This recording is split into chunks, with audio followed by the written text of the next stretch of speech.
ശിരസ് നമിക്കാം. ഒരു നിമിഷം നമുക്ക് പ്രാർത്ഥിക്കാം. കരുണാമയനായ ദൈവമേ, സ്വർഗപിതാവേ, അനുഗ്രഹിക്കപ്പെട്ട പ്രഭാതത്തിനായിട്ട് സ്തുതിക്കുന്നു. നിന്റെ പദാന്തികത്തിങ്കിലായിരിക്കാൻ തക്കവണ്ണം നീ ഞങ്ങൾക്ക് കൽപ്പിച്ചു തന്ന ദൈവകൃപയ്ക്കായി സ്തുതിക്കുന്നു, സ്തോത്രം ചെയ്യും.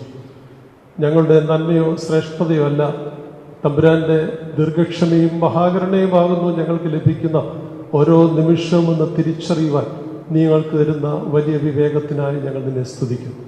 തമ്പുരാനെ, ദൂരത്തും ക്ഷാരത്തുമായ ഈ ശുശ്രൂഷയിൽ പങ്കാളികളാകുന്ന എല്ലാ മക്കളെയും അവിടുത്തെ അദൃശ്യമായ അണിപ്പിഴുതുള്ള കരം അവിടുന്ന് അവസിപ്പിക്കണമേ.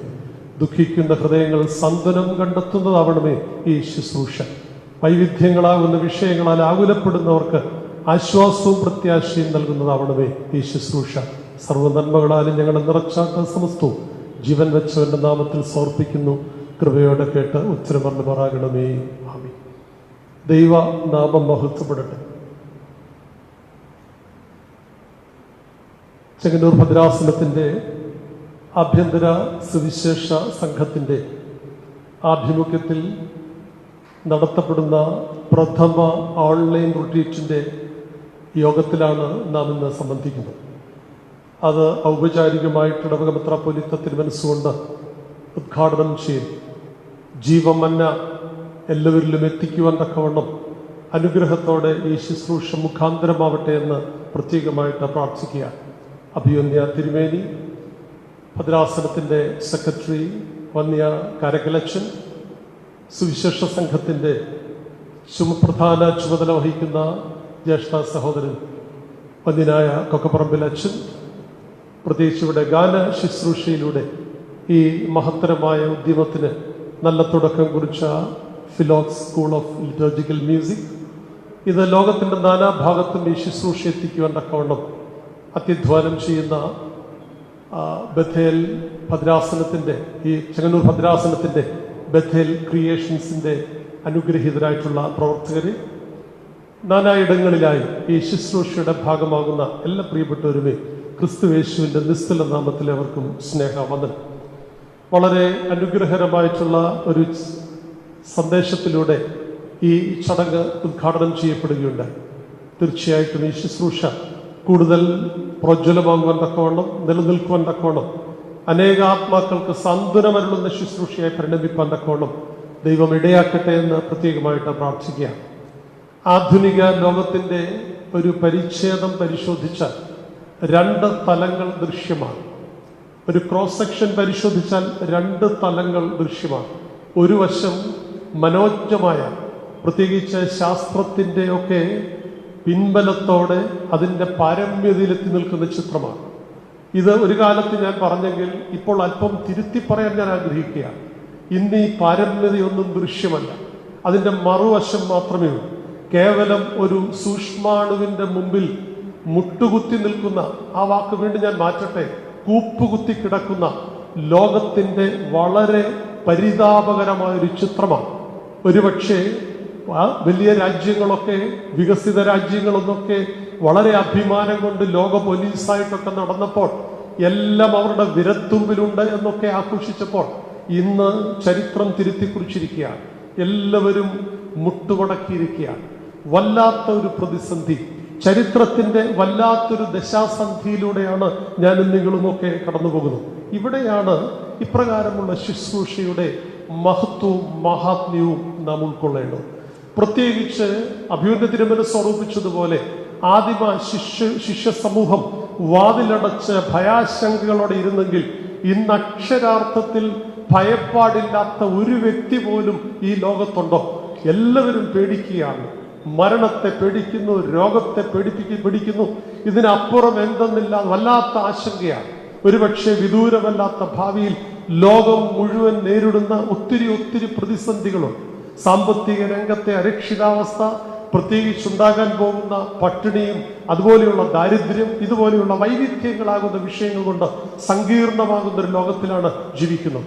ഇവിടെയാണ് സാന്ത്വനത്തിന്റെ അനുഗ്രഹീതമായ ഈ ശുശ്രൂഷ, ഈ ജീവമന്ന തിരുമേനി ഓർമ്മിപ്പിച്ചതുപോലെ, ചരിത്രത്തിൽ രേഖപ്പെടുത്തുന്നത് പോലെ അതത് ദിവസം നമുക്ക് ആവശ്യമായ അനുഗ്രഹീത നന്മകളെ സ്വായത്തമാക്കുവാൻ തക്കോണം ഈ ശുശ്രൂഷ പരിണമിക്കട്ടെ എന്ന് പ്രാർത്ഥിക്കുക. തിരുമനസ് ഓർമ്മിപ്പിച്ചു അതാത് ദിവസത്തേക്കാണ്. അങ്ങനെയെങ്കിൽ ഈ ദിവസത്തിന്റെ പ്രാധാന്യം ഉൾക്കൊണ്ടുകൊണ്ട് തന്നെയാണ് ഇന്നത്തെ പ്രാരംഭ ദിവസത്തിൽ ഈ ചിന്ത പങ്കിടുവാനായിട്ട് ഞാൻ മുതിരുന്നു. ജൂലൈ 22 എല്ലാവർക്കും അറിയാം, സഭയുടെ കലണ്ടർ രേഖപ്പെടുത്തുന്ന ഒരു ശ്രേഷ്ഠ ദിനമാണ്. ഇത് മറ്റൊന്നല്ല, കർത്താവിന്റെ 12 അപ്പോസ്തലന്മാരുടെ കൂട്ടത്തിലല്ലെങ്കിലും 12 അപ്പോസ്തലന്മാരെക്കാട്ടിൽ ഉപരിയായ ഒരു സ്ഥാനം തിരുവെഴുത്തും സഭാ ചരിത്ര രേഖകളും ചരിത്രകാരന്മാരും രേഖപ്പെടുത്തുന്ന ഒരാളുണ്ട്. കന്യകമറിയാം കഴിഞ്ഞാൽ ഇത്രയധികം പ്രാധാന്യം സിദ്ധിച്ചിട്ടുള്ളൊരു സ്ത്രീരത്നം തിരുവെഴുത്തിലില്ല. അനുഗ്രഹീതയായ മഗ്ദലന മറിയത്തെ കുറിച്ചുള്ള ചിന്തകളാണ്. പ്രത്യേകിച്ച് ഇന്ന് ലോകമെമ്പാടും സഭയെമ്പാടും ലോകത്തുള്ള വിവിധ ക്രൈസ്തവ സമൂഹങ്ങൾ മുഴുവനായി മഗ്ദലന മറിയത്തിന്റെ പെരുന്നാൾ ആഘോഷിക്കുന്നത് ഫീസ്റ്റ് ഓഫ് മേരി മാഗ്ദലിൻ ആണ് ഇന്ന് ജൂലൈ 22. ഒരുപക്ഷെ പല എപ്പിസ്കോപ്പൽ സഭകളും, എന്തിന് പൗരസ്ത്യ ഓർത്തഡോക്സ് സഭകളും ഓറിയന്റൽ സഭകളും കത്തോലിക്ക സഭയും ഉൾപ്പെടെയുള്ള എല്ലാ പ്രമുഖ സഭകളും ഒരു വിശുദ്ധയായി പരിഗണിച്ചുകൊണ്ട് ശ്രേഷ്ഠതയോടുകൂടി നോക്കിക്കാണുന്ന ഒരു സ്ത്രീരത്നമാണ് മഗ്ദലന മറിയം. അതുകൊണ്ട് തന്നെ ഇന്നത്തെ ചിന്ത കേന്ദ്രീകൃതമാകുന്നു മഗ്ദലന മറിയത്തിലേക്ക് ഒന്ന് വിരൽ ചൂണ്ടിക്കൊണ്ടാണ്. ഒരുപക്ഷെ മറ്റ് പല പിതാക്കന്മാരെയും ശുദ്ധിവതികളെയും ആവോളം നാം ധ്യാനിക്കുകയും പ്രാർത്ഥിക്കുകയും അവരുടെ ജീവിതത്തെ കൂടുതൽ പ്രോജ്വലമാക്കത്തക്ക വിധത്തിൽ നമ്മുടെ ജീവിതത്തെ സ്വാധീനിക്കുന്ന ശുഭചിന്തകളുമായി നാം പലപ്പോഴും പങ്കിടുമ്പോഴും അറിഞ്ഞോ അറിയാതെയോ ഈ നാമധേയത്തിന് കൂടുതൽ പ്രാധാന്യമോ ധ്യാന വിഷയമോ നാം പലപ്പോഴും ആക്കാറ്. ഇന്ന് ഇതേ ദിവസം തന്നെ ആ മഹതിയുടെ, ആ ശുദ്ധിമതിയുടെ, ആ ശ്രേഷ്ഠയായ വനിതാരത്നത്തിന്റെ പെരുന്നാൾ കടന്നു വന്നു, ഓർമ്മദിനം കടന്നു വന്നു എന്നുള്ളത് കൊണ്ട് ആ അനുഗ്രഹീത മഗ്ദലന മറിയത്തിലേക്ക് വിരൽ ചൂണ്ടിക്കൊണ്ടുള്ള ചിന്തയാണ് ഇന്ന് നിങ്ങളുമൊത്ത് പങ്കിടുവാനായിട്ട് ഞാൻ ആഗ്രഹിക്കുന്നത്. ഒരുപക്ഷെ ഇന്ന് നാം നോക്കുമ്പോൾ ലോകത്തിന്റെ നാനാഭാഗങ്ങളിൽ നൂറുകണക്കിന് ദേവാലയങ്ങൾ മഗ്ദലന മറിയത്തിന്റെ പേരിലുണ്ട്. ലണ്ടൻ സിറ്റിയിൽ ശുശ്രൂഷകൾ എനിക്കറിയാം. ആ ലണ്ടൻ സിറ്റിയിൽ തന്നെ ഏകദേശം 1 ഡസൻ ദേവാലയങ്ങൾ ലോകത്തിന്റെ വിവിധ ഇടങ്ങളിൽ ഈ അനുഗ്രഹീത നാമധേയത്തിലുള്ള ശ്രേഷ്ഠമായ കത്തീഡ്രലുകളും മനോഹരമായ ദേവാലയങ്ങളും നമുക്ക് ദൃശ്യമാണ്. എന്താണ് അമ്മേ, എങ്ങനെയാണ് ഈ കർത്തൃദാസിയെ, പ്രത്യേകിച്ച് ഈ കർത്താവിന്റെ ശിഷ്യ സമൂഹത്തിലെ ഒരു അപ്പോസ്തലന്മാർക്ക് തത്തുല്യമായ സ്ഥാനത്ത് തന്നെ നിൽക്കുന്ന മഗ്ദലന മറിയെ നമുക്ക് പരിചയപ്പെടുവാനായിട്ട് സാധിക്കുന്നത്? വ്യത്യസ്തമായ പരിചയപ്പെടുത്തലുകൾ നമുക്ക് കാണുവാനായിട്ട് സാധിക്കും. ക്രിസ്തുവിനോടൊപ്പം ഒരു സന്തത സഹചാരിയായി, ഒരുപക്ഷെ യേശു ജനിച്ചിട്ട് 17 വർഷം കഴിയുമ്പോഴാണ് അവൾ ജനിക്കുന്നത്. AD 17 ആ സ്ത്രീ, ആ ഒരു കുട്ടി ജനിക്കുന്നത്. അവളുടെ പേരാണ് മഗ്ദലന മറിയം. ഈ 17 വയസ്സുള്ള പെൺകുട്ടി കർത്താവിനോടൊപ്പം ശുശ്രൂഷയ്ക്ക് കൂടുമ്പോൾ കേവലം അവൾക്ക് 11 അല്ലെങ്കിൽ 12 വയസ്സിന് താഴെയുള്ളൂ.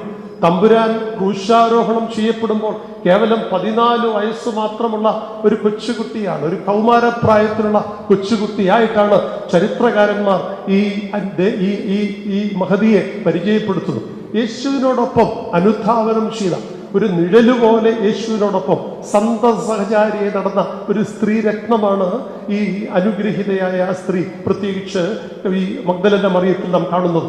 അതുപോലെ തന്നെ ക്രിസ്തുവിന്റെ ജീവിതത്തിന്റെ സമസ്ത മേഖലകളിലും ഒരുപക്ഷെ സ്നിഗ്ധ ഘട്ടങ്ങളിലൊക്കെ തന്നോടൊപ്പമൊക്കെ നിൽക്കുമെന്ന് പറഞ്ഞവരൊക്കെ ഓടിപ്പോയപ്പോൾ, മറഞ്ഞു നിന്നപ്പോൾ, മാറി നിന്നപ്പോൾ, ദൂരം മാറി അകലം പാലിച്ചുകൊണ്ട്, ഒരുപക്ഷെ ഇന്ന് സോഷ്യൽ ഡിസ്റ്റൻസ് പറയുന്നെങ്കിൽ അന്ന് കൃത്യതയോടെ സോഷ്യൽ ഡിസ്റ്റൻസ് പാലിച്ചുകൊണ്ട് ഒരു റിസ്ക് എടുക്കാൻ തയ്യാറില്ലാതിരുന്ന ശിഷ്യന്മാർ പോലും ഉണ്ടായിരുന്നു.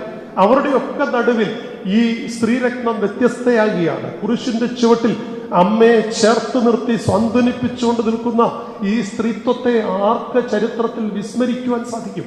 ക്രൂശിന്റെ ചുവട്ടിൽ ജീവൻ പണയം വെച്ചുകൊണ്ട് നിന്ന സ്ത്രീയാണ് ഈ അനുഗ്രഹീതയായ മഗ്ദലന മറിയം. തീർന്നില്ല, യൗസേപ്പും നിക്കോദീമോസും പശയും പുരട്ടിക്കൊണ്ട് അനുഗ്രഹരമായി, പ്രത്യേകിച്ച് യഹൂദ മത പാരമ്പര്യമനുസരിച്ച് സംസ്കാരം ചെയ്യപ്പെടുവാൻ ശ്രമിക്കുമ്പോഴും ഇവൾ ഒരു നിഴൽ പോലെ അതിനെ അനുധാവനം ചെയ്തുവെന്നാണ് രേഖപ്പെടുത്തിയിരിക്കുന്നത്. അവനെ വച്ച ഇടം കൃത്യതയോടെ സൂക്ഷ്മതയോടെ നോക്കിക്കണ്ട് അവിടെ നമിച്ചിട്ടാണ് ആ സന്ധ്യ ഉറങ്ങിയെന്ന് ഞാൻ പറയുന്നില്ല. ആ സന്ധ്യ അവൾ ഉറക്കളച്ചിരിക്കുകയാണ്. വീണ്ടും 2 രാത്രികൾ കഴിച്ചുകൂട്ടി 3-ാം പ്രഭാതത്തിൽ അവൾ എഴുന്നേറ്റ് ഓടുകയാണ്. എവിടേക്കാണ് ഓടുന്നത്? തിരുമനസ്സുകൊണ്ട് അത് ഓർപ്പിച്ചു. എല്ലാവരും ഭയാശങ്കയിൽ കഴിയുക. വെളിയിലേക്ക് ഇറങ്ങുവാൻ പോലും ആർക്കും ധൈര്യമില്ല. പക്ഷേ 3 സ്ത്രീകൾ ഇറങ്ങുകയാണ്. ആരാണ് അവരുടെ മുമ്പിൽ നടക്കുന്നത്? അവർക്ക് മുമ്പിലായിട്ട് നിൽക്കുന്നത് മറ്റാരുമല്ല, മഗ്ദലനക്കാരി മറിയയാണ് അവരുടെ മുമ്പിൽ നടക്കുന്നത്. അവൾ അനുഗ്രഹത്തോടെ ഓടുകയാണ്, ഈ കല്ലറയിലേക്ക് ഓടുകയാണ്. അപ്പോൾ യേശുതമ്പുരാന്റെ ക്രൂശാരോഹണത്തിന് സാക്ഷിയായവൾ, യേശുതമ്പുരാന്റെ സംസ്കാരത്തിന് സാക്ഷിയായവൾ, യേശുതമ്പുരാന്റെ പുനരുത്ഥാനത്തിന്റെ ശ്രേഷ്ഠമായിട്ടുള്ള അനുഭവത്തിന് ദൃക്സാക്ഷിയാകുവാൻ, ആദ്യം സാക്ഷിയാകുവാൻ ഭാഗ്യം സിദ്ധിച്ചോ. ഇതൊക്കെയാണ് ഈ സ്ത്രീത്വത്തെ പരിചയപ്പെടുമ്പോൾ ശ്രേഷ്ഠമായിട്ട് നമുക്ക് കാണുവാനായിട്ട് സാധിക്കുന്നത്. എത്ര ധന്യമാണ് ആ ജീവിതം. വീണ്ടും നമുക്ക് കാണുവാൻ സാധിക്കും, 4 സുവിശേഷങ്ങളിലും അർഹമായ പ്രാധാന്യത്തോടുകൂടിയാണ് മഗ്ദലനക്കാരി മറിയയെ പരിചയപ്പെടുത്തുന്നത്. ഒരുപക്ഷെ ശിഷ്യന്മാരെ പോലും നാം പഠിക്കുമ്പോൾ 4 സുവിശേഷങ്ങളിൽ കേവലം ശിഷ്യന്മാരുടെ പട്ടികയിൽ മാത്രം ഒതുങ്ങുന്ന ആളുകളുണ്ട്. കേവലം 2, 3, 4 ഒരുപക്ഷെ അങ്കുലി പരിമിതമായി മാത്രം അവിടെ നാമധേയം കൊടുത്തുകൊണ്ട് പരിചയപ്പെടുത്തുന്ന ശിഷ്യന്മാരെ നമുക്ക് കാണാൻ സാധിക്കും. എന്നാൽ മഗ്ദലനക്കാരി മറിയയെ 4 സുവിശേഷകന്മാരും അർഹിക്കുന്ന പ്രാധാന്യത്തോടെ അവളുടെ ത്യാഗത്തെ ഉൾക്കൊണ്ടുകൊണ്ട്, അവളുടെ ശുശ്രൂഷയുടെ മഹത്വം സ്വാംശീകരിച്ചുകൊണ്ട് കേവലം 1 ഡസനിൽ പരമുള്ള അനുഗ്രഹീതമായ ഒരു സാക്ഷ്യമാണ്, വിവരണങ്ങളാണ് വ്യത്യസ്ത ഇടങ്ങളിലായി സൂചിച്ചിരിക്കുന്നത്. ഇത് തന്നെ വാസ്തവത്തിൽ മഗ്ദലനക്കാരി മറിയയ്ക്ക് എത്ര കണ്ട് പ്രാധാന്യം ക്രിസ്തുവിനോട് ചേർന്ന് നിന്നപ്പോൾ ഉണ്ടായിരുന്നു എന്നുള്ളത് രേഖപ്പെടുത്തുകയാണ്. അതുകൊണ്ട് ഈ സ്ത്രീത്വത്തിന്റെ ശ്രേഷ്ഠമായ ഭാവമാണ് നമുക്കവിടെ കാണുവാനായിട്ട് സാധിക്കുന്നത്. ചരിത്രകാരന്മാർ രേഖപ്പെടുത്തുന്നത് പ്രത്യേകിച്ച് കർത്താവിന്റെ ഉയർപ്പ്, പുനരുത്ഥാനം ലോകത്തോട് ആദ്യം വിളിച്ചു പറഞ്ഞത് ആരാണെന്ന് ചോദിച്ചാൽ ഉത്തരം 2ൽ ഉത്തരം 1 ഉള്ളൂ. അത് മറ്റാരുമായിരുന്നില്ല, ഈ മഗ്ദലക്കാരത്തി മറിയായിരുന്നു. ക്രിസ്തു പുനരുത്ഥാനം ചെയ്തു എന്ന സത്യം ഈ ലോകത്തെ ആദ്യം അറിയിച്ചത്. അതുകൊണ്ടാണ് ആദ്യത്തെ സുവിശേഷമാകുകയാണ്. പിതാക്കന്മാർ രേഖപ്പെടുത്തി കൊടുക്കുന്ന, ചാർത്തുന്ന ഒരു പേരുണ്ട്. അവൾ ആരായിരുന്നു എന്ന് സൂചിപ്പിക്കുമ്പോൾ പറയുന്നു, she was the apostle to the apostles. She was an apostle to the apostles. 12 അപ്പോസ്തലന്മാർക്ക് ഈ അനുഗ്രഹീതമായ സാക്ഷ്യം പകർന്നു കൊടുത്തോളായിരുന്നു ഈ അനുഗ്രഹീതയായ ദാസി എന്ന് നമുക്ക് കാണുവാൻ സാധിക്കും. ക്രിസ്തുവിനോട് ചേർന്ന് നടന്ന് അവന്റെ പരസ്യ ശുശ്രൂഷയിൽ നിഴൽ പോലെ നടന്ന് തമ്പുരാന്റെ കഷ്ടതയുടെയും പങ്കപ്പാടുകളുടെയും നീറുന്ന നെരിപ്പോട് നെഞ്ചിലേറ്റിയപ്പോഴും അവൾ മാറി നിൽക്കാതെ അവന്റെ മരണവും അവന്റെ പുനരുത്ഥാനത്തിന് സാക്ഷിയാകുവാൻ ഭാഗ്യം സിദ്ധിച്ച ഈ സ്ത്രീരത്നം തന്നെയാണ് ലോകത്തിന്റെ മുമ്പിൽ ആദ്യ സുവിശേഷിയായി അപ്പോസ്തലന്മാരോട് പോലും സുവിശേഷ ദൗത്യം അറിയിക്കുവാൻ ഭരമേൽപ്പിച്ചു നൽകുന്നത് മഗ്ദലക്കാരത്തി മറിയയ്ക്കാണെന്ന് നാം മനസ്സിലാക്കുകയാണ്. ഗലീലയുടെ പടിഞ്ഞാറെ തീരത്ത് മത്സ്യബന്ധനത്തിന് ഏറ്റവും പ്രാമുഖ്യമുണ്ടായിരുന്ന ബത്സയുടെ സമീപത്തായിട്ടുള്ള ഒരു കൊച്ചു ഗ്രാമം, അതിന്റെ പേരാണ് മഗ്ദലിൻ എന്ന് പറയുന്നത്. ഈ മഗ്ദലന ദേശത്തു നിന്നുള്ള ഈ കൊച്ചു മറിയ എന്ന പെൺകുട്ടി നൂറ്റാണ്ടുകൾ കഴിഞ്ഞിട്ടും മനുഷ്യ മനോമുഖരങ്ങളിൽ ഒരു ശക്തസ്വാധീനമായി നിൽക്കുന്നു എന്ന് ചോദിച്ചാൽ അവളുടെ ജീവിതത്തിന്റെ വലിയ പരിവർത്തനമാണ്. ഇതൊക്കെയാണ് മഗ്ദലന മറിയത്തിന്റെ മഹത്വവും ശ്രേഷ്ഠതയുമായി തിരുവചനത്തിന്റെയും ചരിത്രകാരന്മാരുടെയും ദൃഷ്ടികളിലൂടെ നാം കാണുന്നതെങ്കിലും ലോകത്തിൽ വല്ലാത്ത വികലമാക്കപ്പെട്ടൊരു ചിത്രം വല്ലാതെ വ്യാപിക്കുവാൻ തക്കവണ്ണം ഇടയായി. പ്രത്യേകിച്ച് നമുക്കൊക്കെ അറിവുള്ളതുപോലെ യുവാക്കന്മാരെയൊക്കെ വല്ലാതെ പ്രകോപിപ്പിച്ച ഒരു വികലമാക്കപ്പെട്ട ചിത്രമാണ് വാസ്തവത്തിൽ ഈ മഗ്ദലന മറിയയെ കുറിച്ച് നാം കാണുന്നത്. അത് മറ്റാരുടെയുമല്ല, പ്രത്യേകിച്ച് വളരെ പ്രസിദ്ധനായ എഴുത്തുകാരനായിരുന്ന ഡാൻ ബ്രൗണിന്റെ ബെസ്റ്റ് സെല്ലർ ആയിരുന്നു വാസ്തവത്തിൽ ഈ പുസ്തകത്തിന്റെ, അല്ലെങ്കിൽ അദ്ദേഹത്തിന്റെ ഡാൻ ബ്രൗണിന്റെ കണ്ണാടിയിലൂടെ നാം കാണുന്ന ഒരു വികലമാക്കപ്പെട്ട ചിത്രം. അതെ, ക്രിസ്തുവിനോട് ചേർന്ന് നിൽക്കുമ്പോഴും അവൾ വികലമാക്കപ്പെട്ടൊരു വ്യക്തിത്വത്തിന്റെ ഉടമയായിരുന്നുവെന്ന് വല്ലാതെ വരച്ചു കാട്ടുവാൻ ശ്രമിക്കുന്ന ഒരു വൃഥാ പരിശ്രമം നമുക്ക് കാണാൻ സാധിക്കുന്നു. കാലം അതിന്റെ ചവിട്ടുകൊറ്റയിലേക്ക് വലിച്ചെറിയുവാൻ തക്കവണ്ണം ഇടയായി എന്നുള്ളത് ആ എഴുത്തുകൾക്ക് ശേഷം എവിടെയും ഒരു ചലനം സൃഷ്ടിക്കുവാൻ ആ എഴുത്തുകൾക്ക് നാളിതുവരെ സാധിച്ചിട്ടില്ല. ഏതെങ്കിലുമൊക്കെ വ്യക്തിത്വങ്ങളെ പലപ്പോഴും സത്യത്തിൽ നിന്ന് വ്യതിചലിച്ചുകൊണ്ട്, യാഥാർത്ഥ്യത്തിൽ നിന്ന് വ്യതിചലിച്ചുകൊണ്ട് വികലമാക്കപ്പെടുവാൻ ശ്രമിച്ചാൽ ഒരുപക്ഷെ ഇന്ന് ആധുനിക മാധ്യമങ്ങളൊക്കെ പരസ്പരം അങ്ങോട്ടും ഇങ്ങോട്ടുമൊക്കെ ചെളിവാരിയെറിയാൻ ശ്രദ്ധിക്കുമ്പോൾ നാം ഇത് മനസ്സിലാക്കേണ്ടതായിട്ടുണ്ട്. ഇവിടെയും ഈ അനുഗ്രഹീത വ്യക്തിത്വത്തെ തമ്പുരാന്റെ ശുശ്രൂഷയിൽ ശ്രേഷ്ഠമായ ഒരു ഉത്തരവാദിത്വം ഏറ്റെടുത്ത് നിർവഹിക്കപ്പെട്ട ഈ സ്ത്രീരത്നത്തെ വല്ലാത്ത വികലമാക്കുവാൻ ശ്രമിച്ചിട്ടും അതെല്ലാം ചവിട്ടുകൊറ്റയിലേക്ക് എറിയപ്പെടുവാൻ തക്കവണ്ണം ഇടയായി എന്നുള്ളതാണ് സത്യം എന്ന് നമുക്ക് വിസ്തരിക്കുവാനായിട്ട് ഇടയാവരുത്. അതുകൊണ്ട് മഗ്ദലനക്കാരി മറിയയുടെ ജീവിതത്തിലേക്ക് നാം എത്തി നോക്കുമ്പോൾ 2 തലങ്ങളിലേക്കാണ് ഈ അനുഗ്രഹീത ജീവിതത്തെ ഒന്ന് ചേർത്ത് വയ്ക്കുവാൻ ഞാൻ ശ്രമിക്കുന്നത്. അത് രണ്ട് തലങ്ങളെന്ന് പറയുമ്പോൾ ഈ അനുഗ്രഹീത സ്ത്രീത്വത്തിന്റെ രണ്ട് ശൈലികളുണ്ട്. പ്രാരംഭ ജീവിതവും പൂർവ്വകാല ജീവിതവും. ഇതിൽ രണ്ട് തലങ്ങളുണ്ട്. അതിനെ ദൈവശാസ്ത്രത്തിന്റെ പിൻബലത്തോടെ ഞാൻ നോക്കുമ്പോൾ ക്രിസ്തുവിൽ നിന്ന് വിദൂരമായിരുന്ന ഒരു വ്യക്തിത്വവും ക്രിസ്തുവിനോട് ചേർന്ന് നിന്ന ഒരു വ്യക്തിത്വം. അതുകൊണ്ട് തന്നെ മഗ്ദലക്കാരത്തി മറിയയെ സുവിശേഷം പരിചയപ്പെടുത്തുന്ന ശ്രേഷ്ഠമായ ഒരു വാക്യമുണ്ട്. ലൂക്കോസിന്റെ സുവിശേഷം 8-ാം അധ്യായത്തിന്റെ 2-ാം വാക്യം. ലൂക്കോസിന്റെ സുവിശേഷം 8-ാം അധ്യായത്തിന്റെ 2-ാം വാക്യത്തിൽ വളരെ മനോഹരമായി ഈ ഭാഗം പ്രതിപാദിക്കുന്നുണ്ട്. അവിടെ പറയുന്നത് 7 ഭൂതങ്ങൾ വിട്ടുമാറിയ മഗ്ദലക്കാരത്തി മറിയ എന്നാണ് സൂചിപ്പിക്കുന്നത്. 7 ഭൂതങ്ങൾ വിട്ടുമാറിയ മഗ്ദലക്കാരത്തി മറിയ എന്നാണ് സൂചിപ്പിക്കുന്നത് ലൂക്കോസിന്റെ സുവിശേഷം 8-ാം അധ്യായത്തിന്റെ 2-ാം വാക്യം. അതുകൊണ്ട് തന്നെ എന്റെ ചിന്തയുടെ പ്രാരംഭ ഭാഗം കേന്ദ്രീകരിക്കുന്നത് ഭൂതബാധിതയായി നിൽക്കുന്ന ഈ സ്ത്രീത്വത്തിന്റെ വികലഭാവങ്ങൾ. അങ്ങനെയെങ്കിൽ വളരെ ശാന്തമായി, ഇന്ന് കൂടുതൽ തിരക്കുകളൊന്നുമില്ലാതെ ശാന്തമായി ഇരിക്കുമ്പോൾ ഭൂതഗ്രസ്തമായ ഈ സ്ത്രീത്വത്തിന്റെ ജീവിതത്തിന്റെ വൈകല്യങ്ങളിലേക്ക് ഞാൻ വിരൽ ചൂണ്ടുന്നു. 2000 പ്രായോഗിക ജീവിതത്തിൽ എന്തെങ്കിലും വികലതകൾ ഇതിനോട് സാമ്യതയുണ്ടോ? അതിനെ കണ്ടെത്തുവാനും അത് മാറ്റുവാനും ഒരു പുതിയ ദിശാബോധത്തോടെ ഈ സ്ത്രീത്വം ഒരു പുതിയ ദിശാബോധത്തോടെ മടങ്ങിയെത്തി ക്രിസ്തുവിനെ അനുധാവനം ചെയ്ത് നന്മയുടെയും ശ്രേഷ്ഠതയുടെയും പര്യായമായി തീർന്നതുപോലെ ഒരു രൂപാന്തരത്തിലേക്ക് വരുവാനുള്ള ഒരു ശബ്ദം ഉൾക്കൊള്ളുവാൻ, ഒരു ദർശനം ഉൾക്കൊള്ളുവാൻ, ഒരു തീരുമാനമെടുക്കുവാൻ നമുക്ക് സാധിക്കുമെങ്കിൽ ഈ ശുശ്രൂഷ ധന്യമാകും എന്ന് ഞാൻ കരുതുകയാണ്. അതുകൊണ്ട് തന്നെ ആദ്യ ഭാഗം ദുരാത്മാവ് ബാധിച്ച ഈ സ്ത്രീയുടെ ലക്ഷണങ്ങളാണ്. ഏത് ദുരാത്മാവ് ബാധിച്ചാലും ആ ആളിലുണ്ടാകുന്ന ചില വൈകല്യങ്ങളുണ്ട്. എന്താണ് ദുരാത്മാവ് ബാധിച്ചാലുള്ള പ്രശ്നങ്ങൾ? ഇവിടെ മഗ്ദലക്കാരത്തി മറിയെക്കുറിച്ച് പറഞ്ഞ 7 ഭൂതങ്ങളാണ് അവളെ ബാധിച്ചിരുന്നത്. ഈ 7 ഭൂതങ്ങൾ 7 സ്വഭാവങ്ങൾ കാട്ടുന്ന ഭൂതങ്ങളാണ്. ഒരുപക്ഷെ അറിഞ്ഞും അറിയാതെയും ഒക്കെ വലിയ കുഴപ്പമൊന്നുമില്ല എന്നൊക്കെ പറഞ്ഞ് ഞാനും നിങ്ങളും ജീവിക്കുമ്പോൾ അറിഞ്ഞോ അറിയാതെയോ ഈ ഭൂതങ്ങളൊക്കെ എവിടേക്കോ ചേർന്ന് നിൽപ്പുണ്ട്. അതുകൊണ്ട് അത് കണ്ടെത്തുന്നതാവട്ടെ ഈ ശുശ്രൂഷയുടെ പ്രാരംഭ ഭാഗം. എന്താണ് ഒന്നാമത്തെ അവളെ ബാധിച്ച ഭൂതം? ഈ ഭൂതത്തെക്കുറിച്ച് സൂചിപ്പിക്കുന്നത് ഒന്നാമത്തെ ഈ ഭൂതത്തിന്റെ പ്രത്യേകതയും സ്വഭാവവിശേഷം എന്ന് പറയുന്നത് വീട്ടിലുള്ളതിനേക്കാൾ വെളിയിൽ സന്തോഷം കണ്ടെത്തുക. വീടിനകത്തുള്ളതിനേക്കാൾ വെളിയിൽ സന്തോഷം കണ്ടെത്തുക. ഇന്നത്തെ ആധുനിക സമൂഹത്തിന്റെ വല്ലാത്തൊരു ചിത്രമാണിത്. വീട്ടിൽ എല്ലാ സമൃദ്ധിയും ഉണ്ടെങ്കിലും പ്രത്യേകിച്ച് ചെറുപ്പക്കാരെ ശ്രദ്ധിച്ചറിയാം.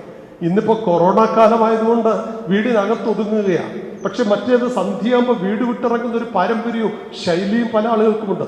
അവർക്ക് വീട്ടിൽ എന്തോ വീർപ്പുമുട്ടലാണ്. വീട് വിട്ടുപോവുകയും ഇപ്പൊ പോയി കഴിഞ്ഞാൽ വേറെ ഒന്നി പോലീസ് പിടിക്കും, അല്ലെ കൊറോണ പിടിക്കും വാസ്തവത്തിൽ. അതുകൊണ്ട് ഒതുങ്ങിക്കൂടുകയാണ്. വീട്ടിനേക്കാൾ സന്തോഷം വെളിയിൽ കണ്ടെത്തുക. എപ്പോഴും നമ്മുടെ അതിർവരമ്പുകൾ വിട്ടുപോകുന്നത് ചിലർക്ക് ഇഷ്ടമാണ്. ചില വീടുകൾ കുടുംബജീവിതത്തിന്റെ ഒക്കെ പ്രശ്നങ്ങളിലേക്ക് കടന്നു ചെല്ലുമ്പോൾ നമ്മൾ സൂക്ഷ്മതയോടെ പരിശോധിച്ചാൽ അറിയാം ഈ അതിർവരമ്പുകൾ ലംഘിക്കപ്പെടുന്നതാണ്. വീട്ടിനകത്ത് ക്രമീകൃതമായ, അംഗീകൃതമായ, അനുവദനീയമായ ജീവിതത്തിന്റെ സമൃദ്ധിയും സന്തോഷവും ഒക്കെ ചാർത്തി തന്നിട്ടും അതിലൊന്നും തൃപ്തിയടയാതെ അതിനപ്പുറത്ത് സന്തോഷം കണ്ടെത്തുന്ന ചില ആളുകളുണ്ട്. കുടുംബത്തിന്റെ അടിത്തറ ഇളക്കാൻ വേറെ ഒന്നും വേണ്ട വാസ്തവത്തിൽ. ഇതുപോലെ തന്നെയാണ് ആത്മീയ രംഗത്തും ഇത് കാണാൻ സാധിക്കും. എത്രയോ കൃത്യതയോട് ഡിസിപ്ലിൻഡ് ആയിട്ടുള്ള സഭാ ശുശ്രൂഷകളാണ് നമുക്കുള്ളത്. കൗദാശിക പാരമ്പര്യമാണ് നമുക്കുള്ളത്. ചില ആളുകൾ പറയും ഇതൊന്നും പോരാ, അവർക്ക് ഇതിനപ്പുറമാണ്. വീട്ടിൽ സമൃദ്ധിയുടെ വലിയ അനുഗ്രഹീതമായ എല്ലാ നന്മകളും ഉണ്ടായിരിക്കെ, എല്ലാ സമൃദ്ധിയുടെയും വിരുന്നുണ്ടായിരിക്കെ, സമൃദ്ധമായ സദ്യ വീട്ടിൽ ഒരുക്കിയിരിക്കെ വെളിയിൽ പോയി എച്ചില് തിന്നുകയാണ്. സഭാ വിശ്വാസത്തിൽ നിന്ന് വ്യതിചലിച്ച് സഭാ പൈതൃകവും പാരമ്പര്യവും വിട്ട് മറ്റു പലതിൻ്റെയും പിന്നാലെ പോകുമ്പോൾ തിരിച്ചറിയണം, ഞാൻ വീട്ടിൽ എനിക്ക് ക്രമീകരിച്ചു തന്നിരിക്കുന്ന അനുഗ്രഹിത തലങ്ങളിലെ സന്തോഷത്തിന്റെ അനുഭവം വിട്ട് വെളിയിൽ സന്തോഷം കണ്ടെത്തുവാനുള്ള ശ്രമമാണ്. അതൊരിക്കലും ഭൂഷണമല്ല, അത് ഒരു പിശാചുബാധയുടെ ലക്ഷണമാണ്. ക്രമീകൃതമായ വിധത്തിൽ ഞാനൊരു ചെറുപ്പക്കാരനായിരിക്കുമ്പോൾ മാതാപിതാക്കൾക്ക് വിധേയപ്പെട്ട് ജീവിക്കുക. ഞാൻ യൗവനത്തിലാകുമ്പോൾ വിവാഹിതരാണെങ്കിൽ ജീവിത പങ്കാളിയോട് ചേർന്ന് വിശ്വസ്തത പുലർത്തി ജീവിക്കുക. ഒരുപക്ഷെ വാർദ്ധക്യത്തിലേക്ക് ചെല്ലുമ്പോൾ നടപടിക്രമങ്ങൾക്ക് പാലിച്ചുകൊണ്ട് വിശ്വസ്തയോടെ ജീവിപ്പാൻ സാധിക്കുക. ഇതൊക്കെയാണ് ദൈവം പ്രതീക്ഷിക്കുന്നത്. സഭാ തലങ്ങളിലും അത് തന്നെയാണ് ദൈവം പ്രതീക്ഷിക്കുന്നത്. അതെ, നമുക്ക് കൽപ്പിച്ചു തന്നിട്ടുള്ള അതിർവരമ്പുകൾ ലംഘിച്ചുകൊണ്ട് നീ സന്തോഷം കണ്ടെത്തുവാൻ ഏതെങ്കിലും വിധത്തിൽ, അത് ഭൗതിക ജീവിതത്തിന്റെയോ സുഖലോലുപതയുടെയോ പിന്നാലെയുള്ള ഓട്ടമാണെങ്കിലും ആത്മീയതയിലും പലപ്പോഴും കൽപ്പിച്ചു തന്നിട്ടുള്ള ക്രമീകൃതമായ കൗതാശിക പാരമ്പര്യങ്ങളും പൈതൃകങ്ങളും ഒക്കെ കാറ്റിൽ പറത്തിക്കൊണ്ട് അല്പസുഖത്തിനു വേണ്ടി, ക്ഷണിക സന്തോഷത്തിനു വേണ്ടി, കാര്യസാധ്യത്തിന് വേണ്ടി പലതിൻ്റെയും പിന്നാലെ പരക്കം പായുമ്പോഴും ഇതും സൂചിപ്പിക്കുന്നത് മറ്റൊന്നുമല്ല, നമ്മുടെ സന്തോഷം വെളിയിൽ കണ്ടെത്തുവാൻ ശ്രമിക്കുന്നത് ഭൂതബാധയാണെന്ന് തിരിച്ചറിയാൻ സാധിക്കണം. ഒരുപക്ഷെ അവളിലെ ഒരു ഭൂതബാധയായിരുന്നു. വളരെ ചെറിയ പ്രായത്തിൽ തന്നെ അവൾ അതിരുവറമ്പുകൾ ലംഘിച്ചുകൊണ്ട് സന്തോഷം കണ്ടെത്തുവാൻ വേണ്ടിയുള്ള ഒരു പരക്കം പാച്ചിലിനിടയിൽ അവളുടെ ആത്മാവ് പോലും നഷ്ടപ്പെടുന്ന ശൂന്യതയിലേക്ക് പോകുന്ന ഒരു അനുഭവം ഉണ്ടായി. ശാന്തമായി നമുക്കും ഇന്ന് ആത്മപരിശോധന ചെയ്യാം.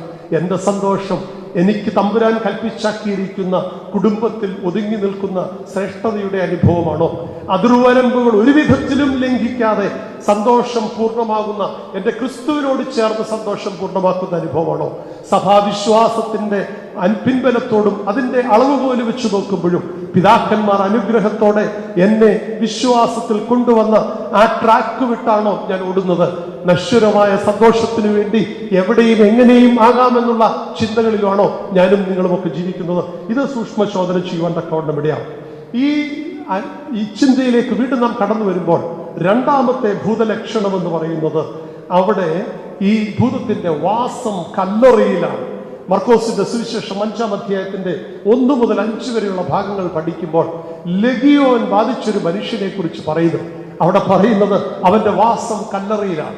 ആരാ കല്ലറയിൽ വസിക്കുന്നത്? അവിടെ മരിച്ചുപോയിട്ടുള്ള ആളുകളാണ്. സഭയുടെ വിശ്വാസത്തിൽ മരിക്കുക എന്നുള്ള അർത്ഥത്തിലല്ല, വാങ്ങിപ്പോവുക എന്നുള്ളതാണല്ലോ നമ്മൾ സാധാരണ പറയുന്ന പദപ്രയോഗം. ഇവിടെ മരിച്ചുപോയെന്ന് പറഞ്ഞാൽ ജീവൻ നഷ്ടപ്പെട്ടവർ. ആരാണ് മരിച്ചവർ? അത് കൃത്യമായിട്ട് ലൂക്കോസിന്റെ സുവിശേഷത്തിൽ കൃത്യതയോടെ സൂചിപ്പിക്കുന്നുണ്ട്. 15-ാം അധ്യായത്തിന്റെ ഈ 24-ാം വാക്യത്തിൽ സൂചിപ്പിക്കുന്നുണ്ട്. മുടിയനായ പുത്രൻ കടന്നുപോയി തന്റെ ഓഹരി വാങ്ങിച്ചുകൊണ്ട് എല്ലാവും നശിപ്പിച്ചിട്ട് നഷ്ടമാക്കി നാമാവിശേഷമാക്കി പന്നികളോടൊപ്പമുള്ള ഭക്ഷണം കഴിച്ച് വികൃതമായ ജീവിത ശൈലിയിലൂടെ മുന്നേറുമ്പോൾ ഒരു സുപ്രഭാതത്തിൽ അവിടെ വേദവസ്തുവിൽ പറയുന്നു, അവൻ മടങ്ങി വരികയാണ്. മടങ്ങി വരുന്ന മകനെ നോക്കിക്കൊണ്ട് അപ്പൻ പറയുന്ന ഒരു ചിത്രമുണ്ട്. ആ ചിത്രമാണ് 24-ാം വാക്യത്തിൽ 15-ാം അധ്യായത്തിൽ സൂചിപ്പിക്കുന്നത്. എന്റെ മകൻ, ഈ മകൻ മരിച്ചവനായിരുന്നു, ഇപ്പോൾ അവൻ ജീവനോടെ മടങ്ങിയത്. ഇവൻ മരിച്ചവനായിരുന്നു. എന്താ അവനെ മരിച്ചവൻ എന്ന് പറയുന്നത്? വീണ്ടും തന്റെ സഹോദരൻ കടന്നു വരുമ്പോൾ സഹോദരനെ പരിചയപ്പെടുത്തുന്നുണ്ട്. അത് 32-ാം വാക്യത്തിൽ പറയുന്നു, നിന്റെ സഹോദരൻ മരിച്ചവനായിരുന്നു, ഇപ്പോൾ അവൻ ജീവൻ ലഭിച്ചിരിക്കുന്നു. എന്താണ് മരിച്ച അവസ്ഥ എന്ന് പറഞ്ഞാൽ? അതെ, ജീവിതത്തിന്റെ എല്ലാ തിന്മകളിലും മനുഷ്യൻ അധപ്പതിക്കുമ്പോൾ, ധാർമ്മിക മൂല്യച്യുതിയിൽ വല്ലാതെ പെട്ടുപോകുമ്പോൾ, മൂല്യച്യുതി സംഭവിക്കുമ്പോൾ മനുഷ്യന് കൊടുക്കുന്ന പേരാണ് ആത്മാവിൽ അവന്റെ മൃതാവസ്ഥ എന്ന് പറയുന്നത്, മരിച്ചു പോകുന്ന അവസ്ഥ എന്ന് പറയുന്നത്. ഒരു പക്ഷേയെങ്കിൽ ഭൂതം ബാധിച്ച രണ്ടാമത്തെ ലക്ഷണമാണ് ജീവിതത്തിന്റെ ഭോഗാസക്തിയിലൊക്കെ എല്ലാ ക്രമീകരണങ്ങളെയും കാറ്റിൽ പറത്തിക്കൊണ്ട് ധൂർത്തുപുത്രനെ പോലെ ജീവിതത്തിന്റെ ഭോഗാസക്തിയിൽ നിമഗ്നനായി ജീവിതം ഹോമിക്കുന്ന വ്യക്തികൾ എന്നെ കേൾക്കുന്ന ശബ്ദപരിധിയിലുണ്ടെങ്കിൽ സ്വയം ആത്മശോധന ചെയ്യുന്നു. ഭൂതം നമ്മെ ബാധിച്ചിട്ടില്ലേ? ഭൂതം നമ്മെ ബാധിച്ചിട്ടില്ലേ? മദ്യാസക്തിയിൽ എത്ര കുടുംബങ്ങളാണ് തകർന്നടിയുന്നത്? അവിഹിത വേക്ഷകളിലും ബന്ധങ്ങളിലും പെട്ടുഴുന്ന കുടുംബത്തിന്റെ അടിത്തറ തകർന്നിട്ടുള്ള എത്രയോ കുടുംബങ്ങൾ നമുക്ക് ചുറ്റുമുണ്ട്. സൂക്ഷ്മശോധന ചെയ്യേണ്ടതാണ്. കല്ലറയിലെ വാസമാണ് പലപ്പോഴും എന്റെയും നിങ്ങളുടെയും ആത്മാവ് നശിച്ചു പോകുന്ന, അല്ലെങ്കിൽ ആത്മാവ് മരിച്ചിരിക്കുന്ന അവസ്ഥാവിശേഷമാണ്. ഭൂതത്തിന്റെ രണ്ടാമത്തെ ലക്ഷണമാണ് ഇത്. വാസ്തവത്തിൽ ഒന്ന് തിരിച്ചറിയുവാൻ തക്കോണം, മനസ്സിലാക്കുവാൻ തക്കോണം ഇടയാവണം. ഞാനും നിങ്ങളും ഇന്ന് മൃതാവസ്ഥയിലാണോ? ജീവനുണ്ടെങ്കിലും മരിച്ചവരെ പോലെ എന്ന് തിരുവെഴുത്തിൽ സൂചിപ്പിക്കുന്നത് പോലെ, അതെ, ഞാനും നിങ്ങളും ഇന്ന് മൃതാവസ്ഥയിലാണോ? എന്റെയും നിങ്ങളുടെയും ജീവിതം ജീവന്റെ ഒരു തുടിപ്പോടുകൂടിയാണോ എന്ന് ആത്മശോധന ചെയ്യണം. ദൈവഹിതത്തിന് വിരുദ്ധമായി കുടുംബങ്ങളിൽ നിന്ന് അകന്നുപോയി, മാതാപിതാക്കൾ അന്യമായി പോയി, സഭാവിശ്വാസത്തിൽ നിന്ന് അകലത്തിലായി പോയി ജീവിതം ഹോമിക്കുന്നെങ്കിൽ ദൈവപൈതലെ മുടിയനായ പുത്രനെ പോലെ മടങ്ങി വരുവാൻ, ജീവന്റെ അവകാശത്തിലേക്ക് മടങ്ങി വരുവാൻ ദൈവം വിളിക്കുന്ന അനുഭവമാണ് ഈ ശുശ്രൂഷയെന്ന് തിരിച്ചറിയുവാൻ കോണം ഇടയാവണം. അതുകൊണ്ട് ജീവിതം ഹോമിക്കുവാനുള്ള ഈ ഭൂതത്തിന്റെ പിടിയിലാണ് ഞാനും നിങ്ങളുമെങ്കിൽ ഒരു മടങ്ങി വരവനായി ദൈവം വിളിക്കുക. വീണ്ടും ഈ ഭൂതത്തിന്റെ പ്രത്യേകത എന്താണെന്ന് വെച്ചാൽ മൂന്നാമത്തെ സ്വഭാവം സുബോധം നഷ്ടപ്പെടുന്ന അവസ്ഥയാണ്. ബോധം നഷ്ടപ്പെടുന്ന അവസ്ഥയാണ്. ഇതിനും അടിസ്ഥാനമായി ഞാൻ എടുക്കുന്നത് മുടിയൻ പുത്രന്റെ ചിന്തയാണ്. ലൂക്കോസിന്റെ സുവിശേഷം 15-ാം അധ്യായത്തിൽ തിരുവെഴുത്തിൽ പറയുന്നു, എല്ലാ പ്രതിസന്ധികളുടെയും ആ വല്ലാത്ത തലത്തിലേക്ക് നിപതിച്ചു പോയപ്പോൾ അതിന്റെ നെല്ലിപ്പലക കാണുകയാണ്. ഒരു നേരത്തെ ഭക്ഷണം ചുവതയില്ല, പന്നികൾക്ക് കൊടുക്കുന്ന ഭക്ഷണത്തിന്റെ വിഹിതമാണ് ഓരോ നേരം കഴിച്ചു കൂട്ടുവാൻ തന്റെ മുമ്പിലുള്ളത്. വല്ലാത്തൊരു സ്നിഗ്ധഘട്ടത്തിലേക്ക് വീണു പോകുമ്പോൾ വേദപുസ്തകം കൊറിയിടുന്ന ഒരു വരികളുണ്ട്, അവന് സുബോധം വന്നു. അത് ഇത്രയും നാൾ അവന്റെ പ്രശ്നം സുബോധം നഷ്ടപ്പെട്ടതാണ്. ഞാനും നിങ്ങളുമൊക്കെ ആത്മശോധന ചെയ്യണം. പലപ്പോഴും നമ്മുടെ സുബോധം നഷ്ടപ്പെട്ടു പോകുന്നില്ലേ? നമ്മുടെ ബോധ്യം പലപ്പോഴും നഷ്ടപ്പെട്ടു പോകുന്നില്ലേ? ഞാൻ ആരാണെന്നുള്ള തിരിച്ചറിവ്, ഞാൻ എൻ്റെ ജീവിതത്തിന്റെ ചുറ്റുപാടുകൾ എന്താണെന്നുള്ള തിരിച്ചറിവ്, ഞാൻ പിറന്ന കുടുംബത്തെക്കുറിച്ചുള്ള ബോധ്യം, എനിക്ക് രണ്ടാം ജന്മം തന്ന എൻ്റെ സഭയെ കുറിച്ചുള്ളൊരു ബോധ്യം, എൻ്റെ ജീവിതത്തിന്റെ തമ്പുരാൻ തന്ന പങ്കാളിയെ കുറിച്ചുള്ള ബോധ്യം, ജന്മം തന്ന മക്കളെ, ഏതെല്ലാം തലങ്ങളിലായിരുന്നു മനുഷ്യന് ബോധം നഷ്ടപ്പെട്ടിരിക്കുന്നത്. ഒരുപക്ഷെ കർത്തവ്യത്തെക്കുറിച്ചുള്ള ബോധ്യം നഷ്ടപ്പെട്ട് സ്വപ്ന ലോകത്തിലേക്ക് പാറിപ്പറന്നതിന്റെ പരിണിതഫലമാണ് വാർത്താമാധ്യമങ്ങൾ മുഴുവൻ ഇന്ന് ചാർത്തിയിരിക്കുന്ന വികലമാക്കപ്പെട്ട സംഭവബഹുലമായ പ്രശ്നങ്ങളുടെ അടിസ്ഥാന കാരണം. ബോധ്യങ്ങൾ നഷ്ടപ്പെടുക. സ്ഥാനത്തെക്കുറിച്ച്, പദവിയെക്കുറിച്ച്, ഞാൻ ആരാണെന്നുള്ളതിനെ കുറിച്ച് ഒരു ദൈവ പൈതൽ എന്ന നിലയിൽ ഞാൻ ചെയ്യേണ്ട കാര്യങ്ങളിലാണോ ഇന്ന് വ്യാപരിക്കുന്നത്? ഞാനൊരു പുരോഹിതൻ എന്ന ഉത്തരവാദിത്വം എൻ്റെ മേൽ സഭ, പരിശുദ്ധ സഭയും ആത്മാവും ചാർത്തി തന്നിരിക്കുമ്പോൾ ആ ബോധ്യത്തോടു കൂടിയാണോ ഞാൻ ജീവിക്കുന്നത്? ഞാൻ ഉച്ചരിക്കുന്ന വാക്കുകൾ, എൻ്റെ ചെയ്തികൾ, എൻ്റെ കർമ്മങ്ങൾ, എൻ്റെ ചിന്താധാരകൾ പോലും വിചിന്തനം ചെയ്തൊരു ദൈവമുണ്ട്. അതുകൊണ്ടാണ് 139 സങ്കീർത്തനത്തിൽ പറയുന്നത്, ഇരിക്കുന്നതും എഴുന്നേൽക്കുന്നതും അറിയുന്നവനായ ദൈവം. ഒരു വാക്കുച്ചരിക്കുന്നെങ്കിൽ അത് ദൈവം അറിയാതെ എൻ്റെ നാവിൻ തുമ്പിലില്ല എന്ന് സങ്കീർത്തനക്കാരൻ പറയുമ്പോഴൊക്കെ നമുക്കൊരു ബോധ്യമുണ്ടാവണം. ഞാൻ ഇരിക്കേണ്ടിടത്താണോ ഇരിക്കുന്നത്? ഞാൻ ചെയ്യേണ്ട പ്രവൃത്തികളാണോ ചെയ്യുന്നത്? ഇത് ആർക്കേ സാധിക്കുകയുള്ളൂ? സുബോധമുണ്ടെങ്കിലേ പറ്റുള്ളൂ. പലപ്പോഴും വല്ലാത്ത കെണികളിൽ പെട്ടുപോകുവാനുള്ള കാരണം ഇതാണ്. നമുക്കൊരു ബോധ്യമില്ല, വിളിയെക്കുറിച്ചൊരു ബോധ്യമില്ല, എൻ്റെ പദവിയെക്കുറിച്ചൊരു ബോധ്യമില്ല, എൻ്റെ ഉത്തരവാദിത്വങ്ങളെ കുറിച്ചൊരു ബോധ്യമില്ല. ഇത് മറ്റു കുഴപ്പമല്ല, ഇത് ഭൂതബാധയാണ്. ഈ ബാധയുടെ പ്രശ്നമായത് സുബോധം നഷ്ടപ്പെടുന്ന അവസ്ഥ. നമുക്ക് ഒരു ബോധ്യമുണ്ടാവട്ടെ. ഈ സുബോധം തിരിച്ചു കിട്ടുവാൻ തക്കവണ്ണം ഇവിടെയാവട്ടെ. മുടിയൻ പുത്രൻ, ധൂർത്തുപുത്രന് സുബോധം വന്നപ്പോൾ അവന്റെ അപ്പന്റെ വീടിനെ കുറിച്ച് ഓർമ്മ വന്നു. ചില കാര്യങ്ങളൊക്കെ ഓർക്കണമെങ്കിൽ നമുക്ക് സുബോധം മടക്കി കിട്ടണം. അത് വേഗം മദ്യം ഉപയോഗിക്കുമ്പോൾ നഷ്ടപ്പെടുന്ന ബോധ്യമല്ല, സുബോധമല്ല. അതിനപ്പുറമായി നമുക്ക് ആത്മാവിന്റെ അഭിഷേകം ലഭിക്കുമ്പോഴാണ് ഈ ബോധ്യവും ഈ സുബോധവും നമുക്കുണ്ടാവുക. പരിശുദ്ധാത്മാവിന്റെ അഭിഷേകത്താൽ ഈ സുബോധം നമ്മിൽ ഉണ്ടാവട്ടെ. കാണേണ്ടവരെ കാണേണ്ടതുപോലെ കാണുവാനും, അറിയേണ്ടവരെ അറിയേണ്ടതുപോലെ അറിയുവാനും, മാനിക്കേണ്ടവരെ മാനിക്കുവാനും, തെറ്റും ശരിയും തിരിച്ചറിഞ്ഞ് നന്മയെ പുൽകുവാനുമുള്ള ഒരു വിവേകം. അതാണ് വാസ്തവത്തിൽ ശലോമോൻ പ്രാർത്ഥിച്ചതാണ്. എന്തു വരം കൊടുക്കുവാനും ദൈവം അവന്റെ മേൽ പ്രീതിപ്പെട്ടപ്പോഴും ചോദിച്ചതെന്നേ ഉള്ളൂ, എനിക്കൊരു തിരിച്ചറിവ് വേണം, ഒരു വിവേകം വേണം, ഒരു സുബോധം വേണം. എന്താണ് ആ സുബോധം? നന്മയും തിന്മയും തിരിച്ചറിഞ്ഞ് തിന്മയെ നോ പറഞ്ഞ് നന്മയെ പുൽകുവാൻ, അതിനെ സ്വീകരിപ്പാൻ, അതിനോട് ചേർന്ന് നിൽപ്പാൻ, അതിനെ ഉയർത്തിപ്പിടിക്കുവാൻ, അതിലായിരിക്കാനുള്ള ഒരു കൃപ ലഭിക്കണം. അതേ, ഭൂതത്തിന്റെ പിടിയിൽ നിന്ന്, ആ കരാളഗ്രസ്ത ഹസ്തത്തിൽ നിന്ന് ഒരു വിടുതൽ ലഭിച്ചെങ്കിൽ മാത്രമേ നമുക്ക് ഈ നന്മയിലേക്കുള്ള തീർത്ഥാടനം ശുഭകരമായി പൂർത്തീകരിക്കുവാൻ തക്കവണ്ണം ഇടയാകും. അതുകൊണ്ട് സുബോധം നഷ്ടപ്പെടുന്ന അവസ്ഥയാണ് മൂന്നാമത് ഈ ഭൂതത്തിന് കാണുന്നത്. നാലാമത്തെ ഭൂതത്തിന്റെ അവസ്ഥ പറ്റുന്നില്ല, വേണ്ടതിനും വേണ്ടാത്തതിനും ഒക്കെ ഒച്ചപ്പാടുകൾ ഉണ്ടാക്കുക. ഇത് ഇന്നത്തെ ആധുനിക സമൂഹത്തിന്റെ ചിത്രം വളരെ ശ്രദ്ധേയമാണ്. അത് വീടുകളിലാവട്ടെ, എന്തിന് ഇടവകളിലാവട്ടെ, ആരാധനയിൽ സംബന്ധിക്കുമ്പോഴും, പൊതുയോഗങ്ങൾ സംബന്ധിക്കുമ്പോഴും, പൊതു മീറ്റിങ്ങുകൾ സംബന്ധിക്കുമ്പോഴും ഒക്കെ പലപ്പോഴും പലരും മിടുക്കന്മാരാകാൻ ശ്രമിക്കുന്നത് ഒച്ച വെച്ചുകൊണ്ടാണ്, ഒച്ചപ്പാടുകൾ ഉണ്ടാക്കിക്കൊണ്ടാണ്. അലോരസങ്ങളായ ശബ്ദങ്ങൾ, പ്രത്യേകിച്ച് മർക്കോസിന്റെ സുവിശേഷത്തിൽ ലഗിയോൻ ബാധിച്ച മനുഷ്യനെ കുറിച്ച് സുന്ദരമായ ചിത്രം ഞാൻ സൂചിപ്പിച്ചു. 5-ാം അധ്യായത്തിന്റെ 1 മുതൽ 5 വരെയുള്ള അനുഗ്രഹീത ഭാഗങ്ങളിൽ വളരെ ഭംഗിയായി ഇത് സൂചിപ്പിക്കുന്നുണ്ട്. 5-ാം അധ്യായത്തിൽ, പ്രത്യേകിച്ച് മർക്കോസിന്റെ സുവിശേഷം 5-ാം അധ്യായത്തിന്റെ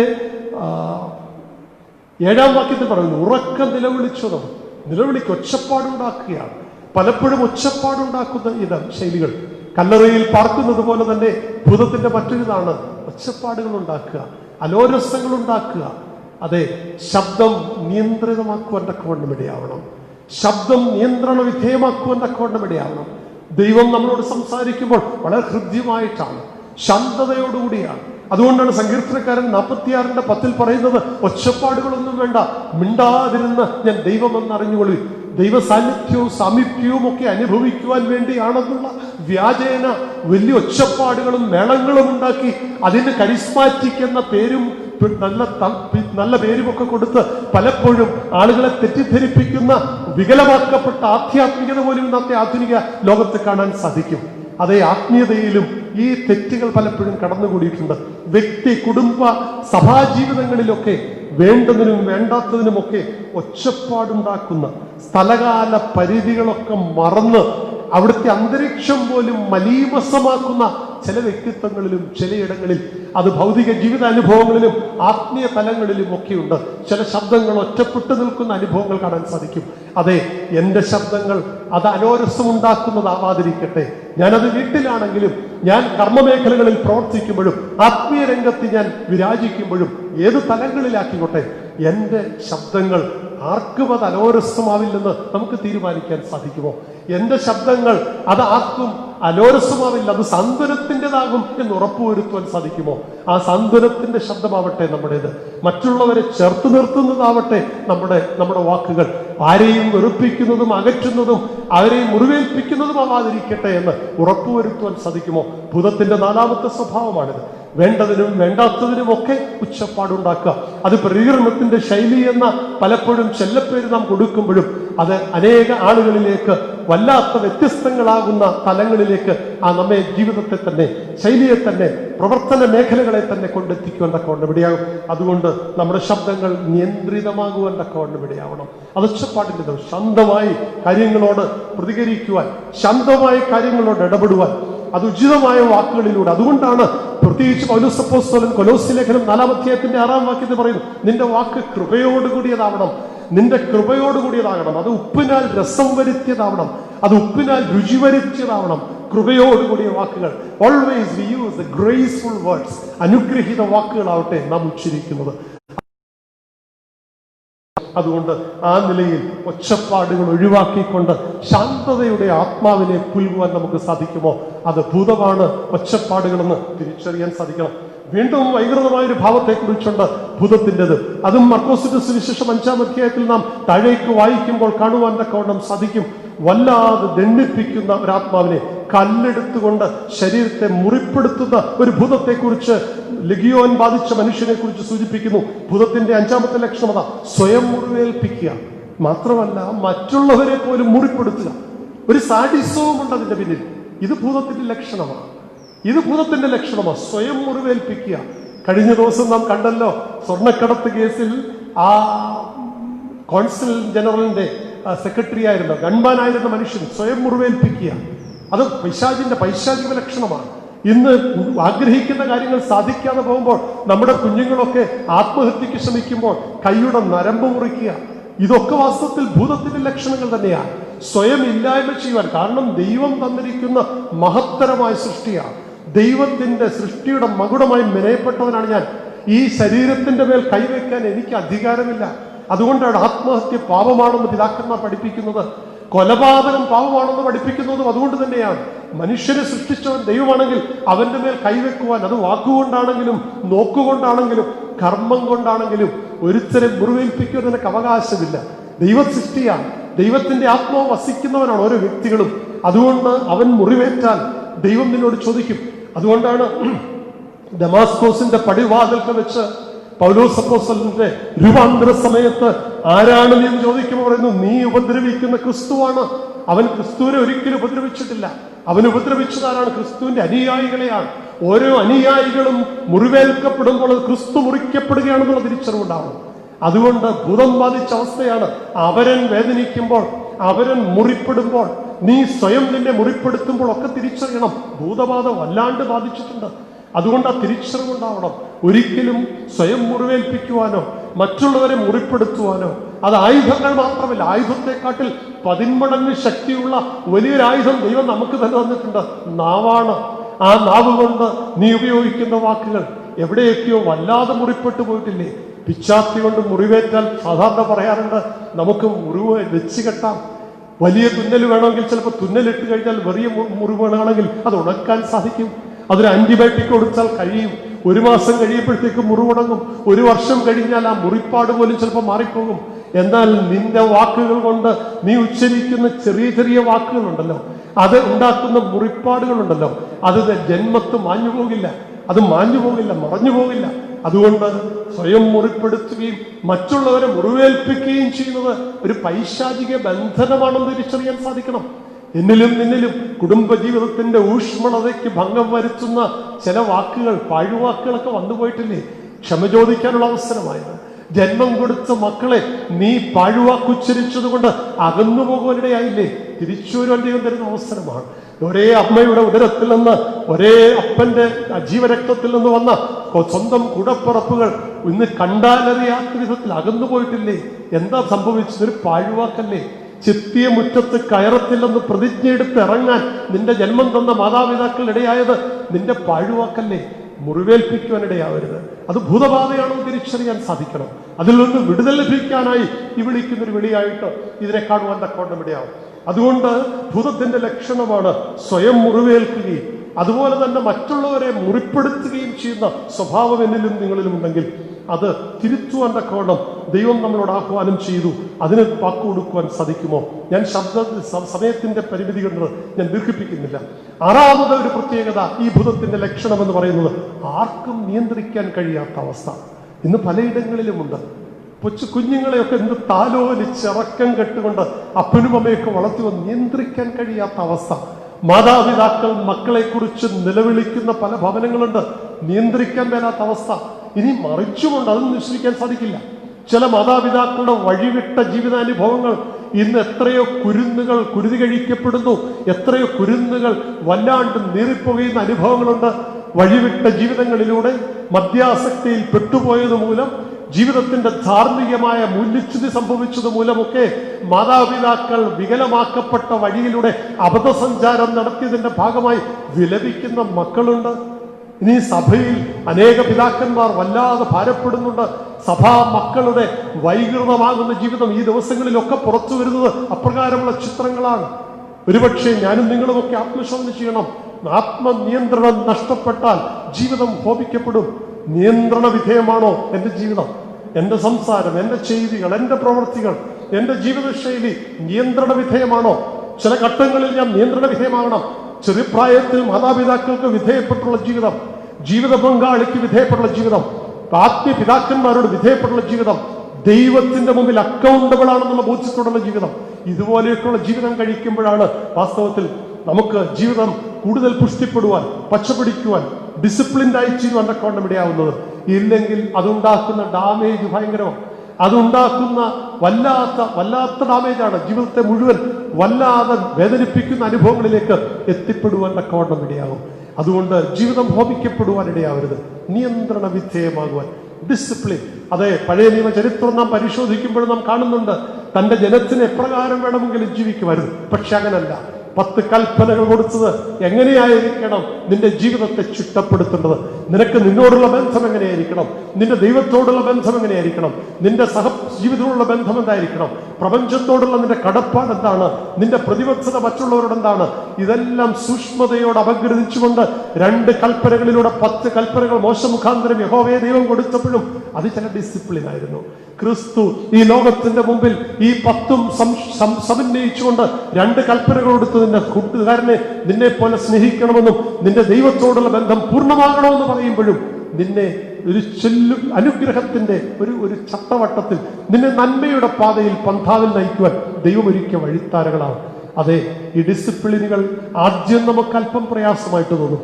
പഥ്യം നോക്കുന്നത് നമുക്ക് അല്പം ബുദ്ധിമുട്ടായിട്ട് തോന്നും. പഥ്യം പൂർണ്ണമായി നോക്കിയാൽ നിനക്ക് അനുഗ്രഹകരമായ ഫലമാണ്. പക്ഷെ പഥ്യം തെറ്റിച്ചാൽ വിപരീത ഫലവുമാണ്. ആയുർവേദ ഔഷധങ്ങൾ ഒഴിക്കുമ്പോൾ വൈദ്യന്മാർ നിഷ്കർഷിക്കുന്നുണ്ട്, അല്പം ചിട്ട നോക്കണം, അല്പം പഥ്യം ശ്രദ്ധിക്കണം. പഥ്യം തെറ്റിയാൽ അത് വിപരീത ഫലമുണ്ടാകുവാൻ ഇടയാകും. അതുകൊണ്ട് ജീവിതം വിപരീത ഫലത്തിലേക്ക് എത്തിച്ചേരാനിടയാവരുത്. ദൈവം നിന്നെ കുറിച്ച് ഉദ്ദേശിക്കുന്ന, ദൈവം നിന്നെ കുറിച്ച് ഇട്ടിരിക്കുന്ന പദ്ധതി, ആ പദ്ധതിയെ കുറിച്ച് രമ്യ പ്രവാചകൻ 29-11 പറയുന്നുണ്ട്. എനിക്ക് നിന്നെ കുറിച്ചുള്ള പദ്ധതി നിന്റെ നാശത്തിനല്ല, നിന്റെ നന്മയ്ക്കായിട്ടാണ്. ആ നന്മയ്ക്ക് വേണ്ടി തമ്പുരാൻ ചില വരകൾ വരച്ചിട്ടുണ്ട്, ചില അതിരുകളുണ്ട്, ചില അരുതുകളുണ്ട്. ഈ അരുതുകളും അതിരുകളും എല്ലാം നിന്നെ നന്മയുടെ പൂർണ്ണതയിലേക്ക് നയിക്കാനാണ്. അതിൽ നിന്ന് വ്യതിചലിക്കുവാൻ നിന്നെ ആരെങ്കിലും പ്രേരണ ചെലുത്തുമെങ്കിൽ അത് മറ്റാരുമല്ല, അത് ഈ ഭൂതമാണെന്ന് തിരിച്ചറിയാൻ സാധിക്കണം. ആ ഭൂതത്തിൽ നിന്ന് വിടുതലിനായിട്ട് നമുക്ക് പ്രാർത്ഥിക്കുവാൻ സാധിക്കുമോ? ഒരു ചിന്തയോടെ പറയുമ്പോൾ ആ ഭാഗം ഞാൻ നിർത്തുകയാണ്. നമുക്ക് ഈ ഭൂതം ബാധിച്ചാലുള്ള പ്രശ്നം എന്താ പറയുക? ആരുടെ ഉപദേശം സ്വീകരിക്കാൻ നമ്മൾ തയ്യാറല്ല. ആരുടെ ഉപദേശം പാലിക്കുവാനോ സ്വീകരിക്കുവാൻ വയ്യാത്തൊരവസ്ഥയാണ്. പലപ്പോഴും ചിലരൊക്കെ പറയാം, ആരും എന്നെ ഉപദേശിക്കാൻ വരണ്ട, ഞാൻ സർവജ്ഞനാണെന്നുള്ളൊരു ബോധ്യം. പലപ്പോഴും എന്നെയും നിങ്ങളെയും ഈ ഈഗോയാണ് വല്ലാതെ നമ്മെ നശിപ്പിക്കുവാൻ ഇടയാവുന്നത്. ഈ അഹന്തയുടെയും ധാർഷ്ട്യത്തിന്റെയും ഭാവമാണ് പലപ്പോഴും പല അധികാരികൾ വീണുപോകുവാൻ ഇടയാവുന്നത്. ആത്മീയ രംഗത്ത് പോലും ഈ വീഴ്ചയുടെ കാരണം മറ്റൊന്നുമല്ല, ഈ ഒരു അഹന്തയുടെയും ധാർഷ്ട്യത്തിന്റെയും ഭാവമാണ്. തിരിച്ചറിയാൻ സാധിക്കണം. അതുകൊണ്ടാണ് തിരുവചനം തന്നെ കൂടി വീഴുന്നു എന്ന്, നിൽക്കുന്നു എന്നൊന്നും വീഴാതിരിപ്പാൻ സൂക്ഷിക്കട്ടെ എന്ന് തിരുവചനം തന്നെ ഓർമ്മപ്പെടുത്തുന്നതാണ്. നമുക്ക് നിൽക്കണമെങ്കിൽ, ഉറച്ചു നിൽക്കണമെങ്കിൽ, നിൽക്കുന്ന പാതയിലൂടെ മുൻപോട്ട് ചരിക്കണമെങ്കിൽ, വീണു പോകാതിരിക്കണമെങ്കിൽ നമുക്ക് ചില നിയന്ത്രണങ്ങൾ ആവശ്യമാണ്. ചില ഉപദേശങ്ങൾക്ക് ചെവി കൊടുക്കുവാൻ തക്കവണ്ണം ഇടയാവണം. അതെ, ഇന്ന് പ്രകൃതി നമ്മളോട് സംസാരിച്ചുകൊണ്ടിരിക്കുക.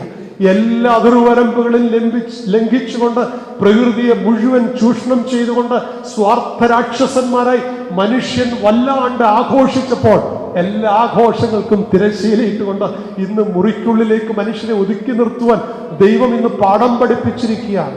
എന്താ സംഭവിച്ചത്? ഉപദേശങ്ങൾക്ക് കാതോർക്കാൻ ആർക്കും മനസ്സുണ്ടായില്ല.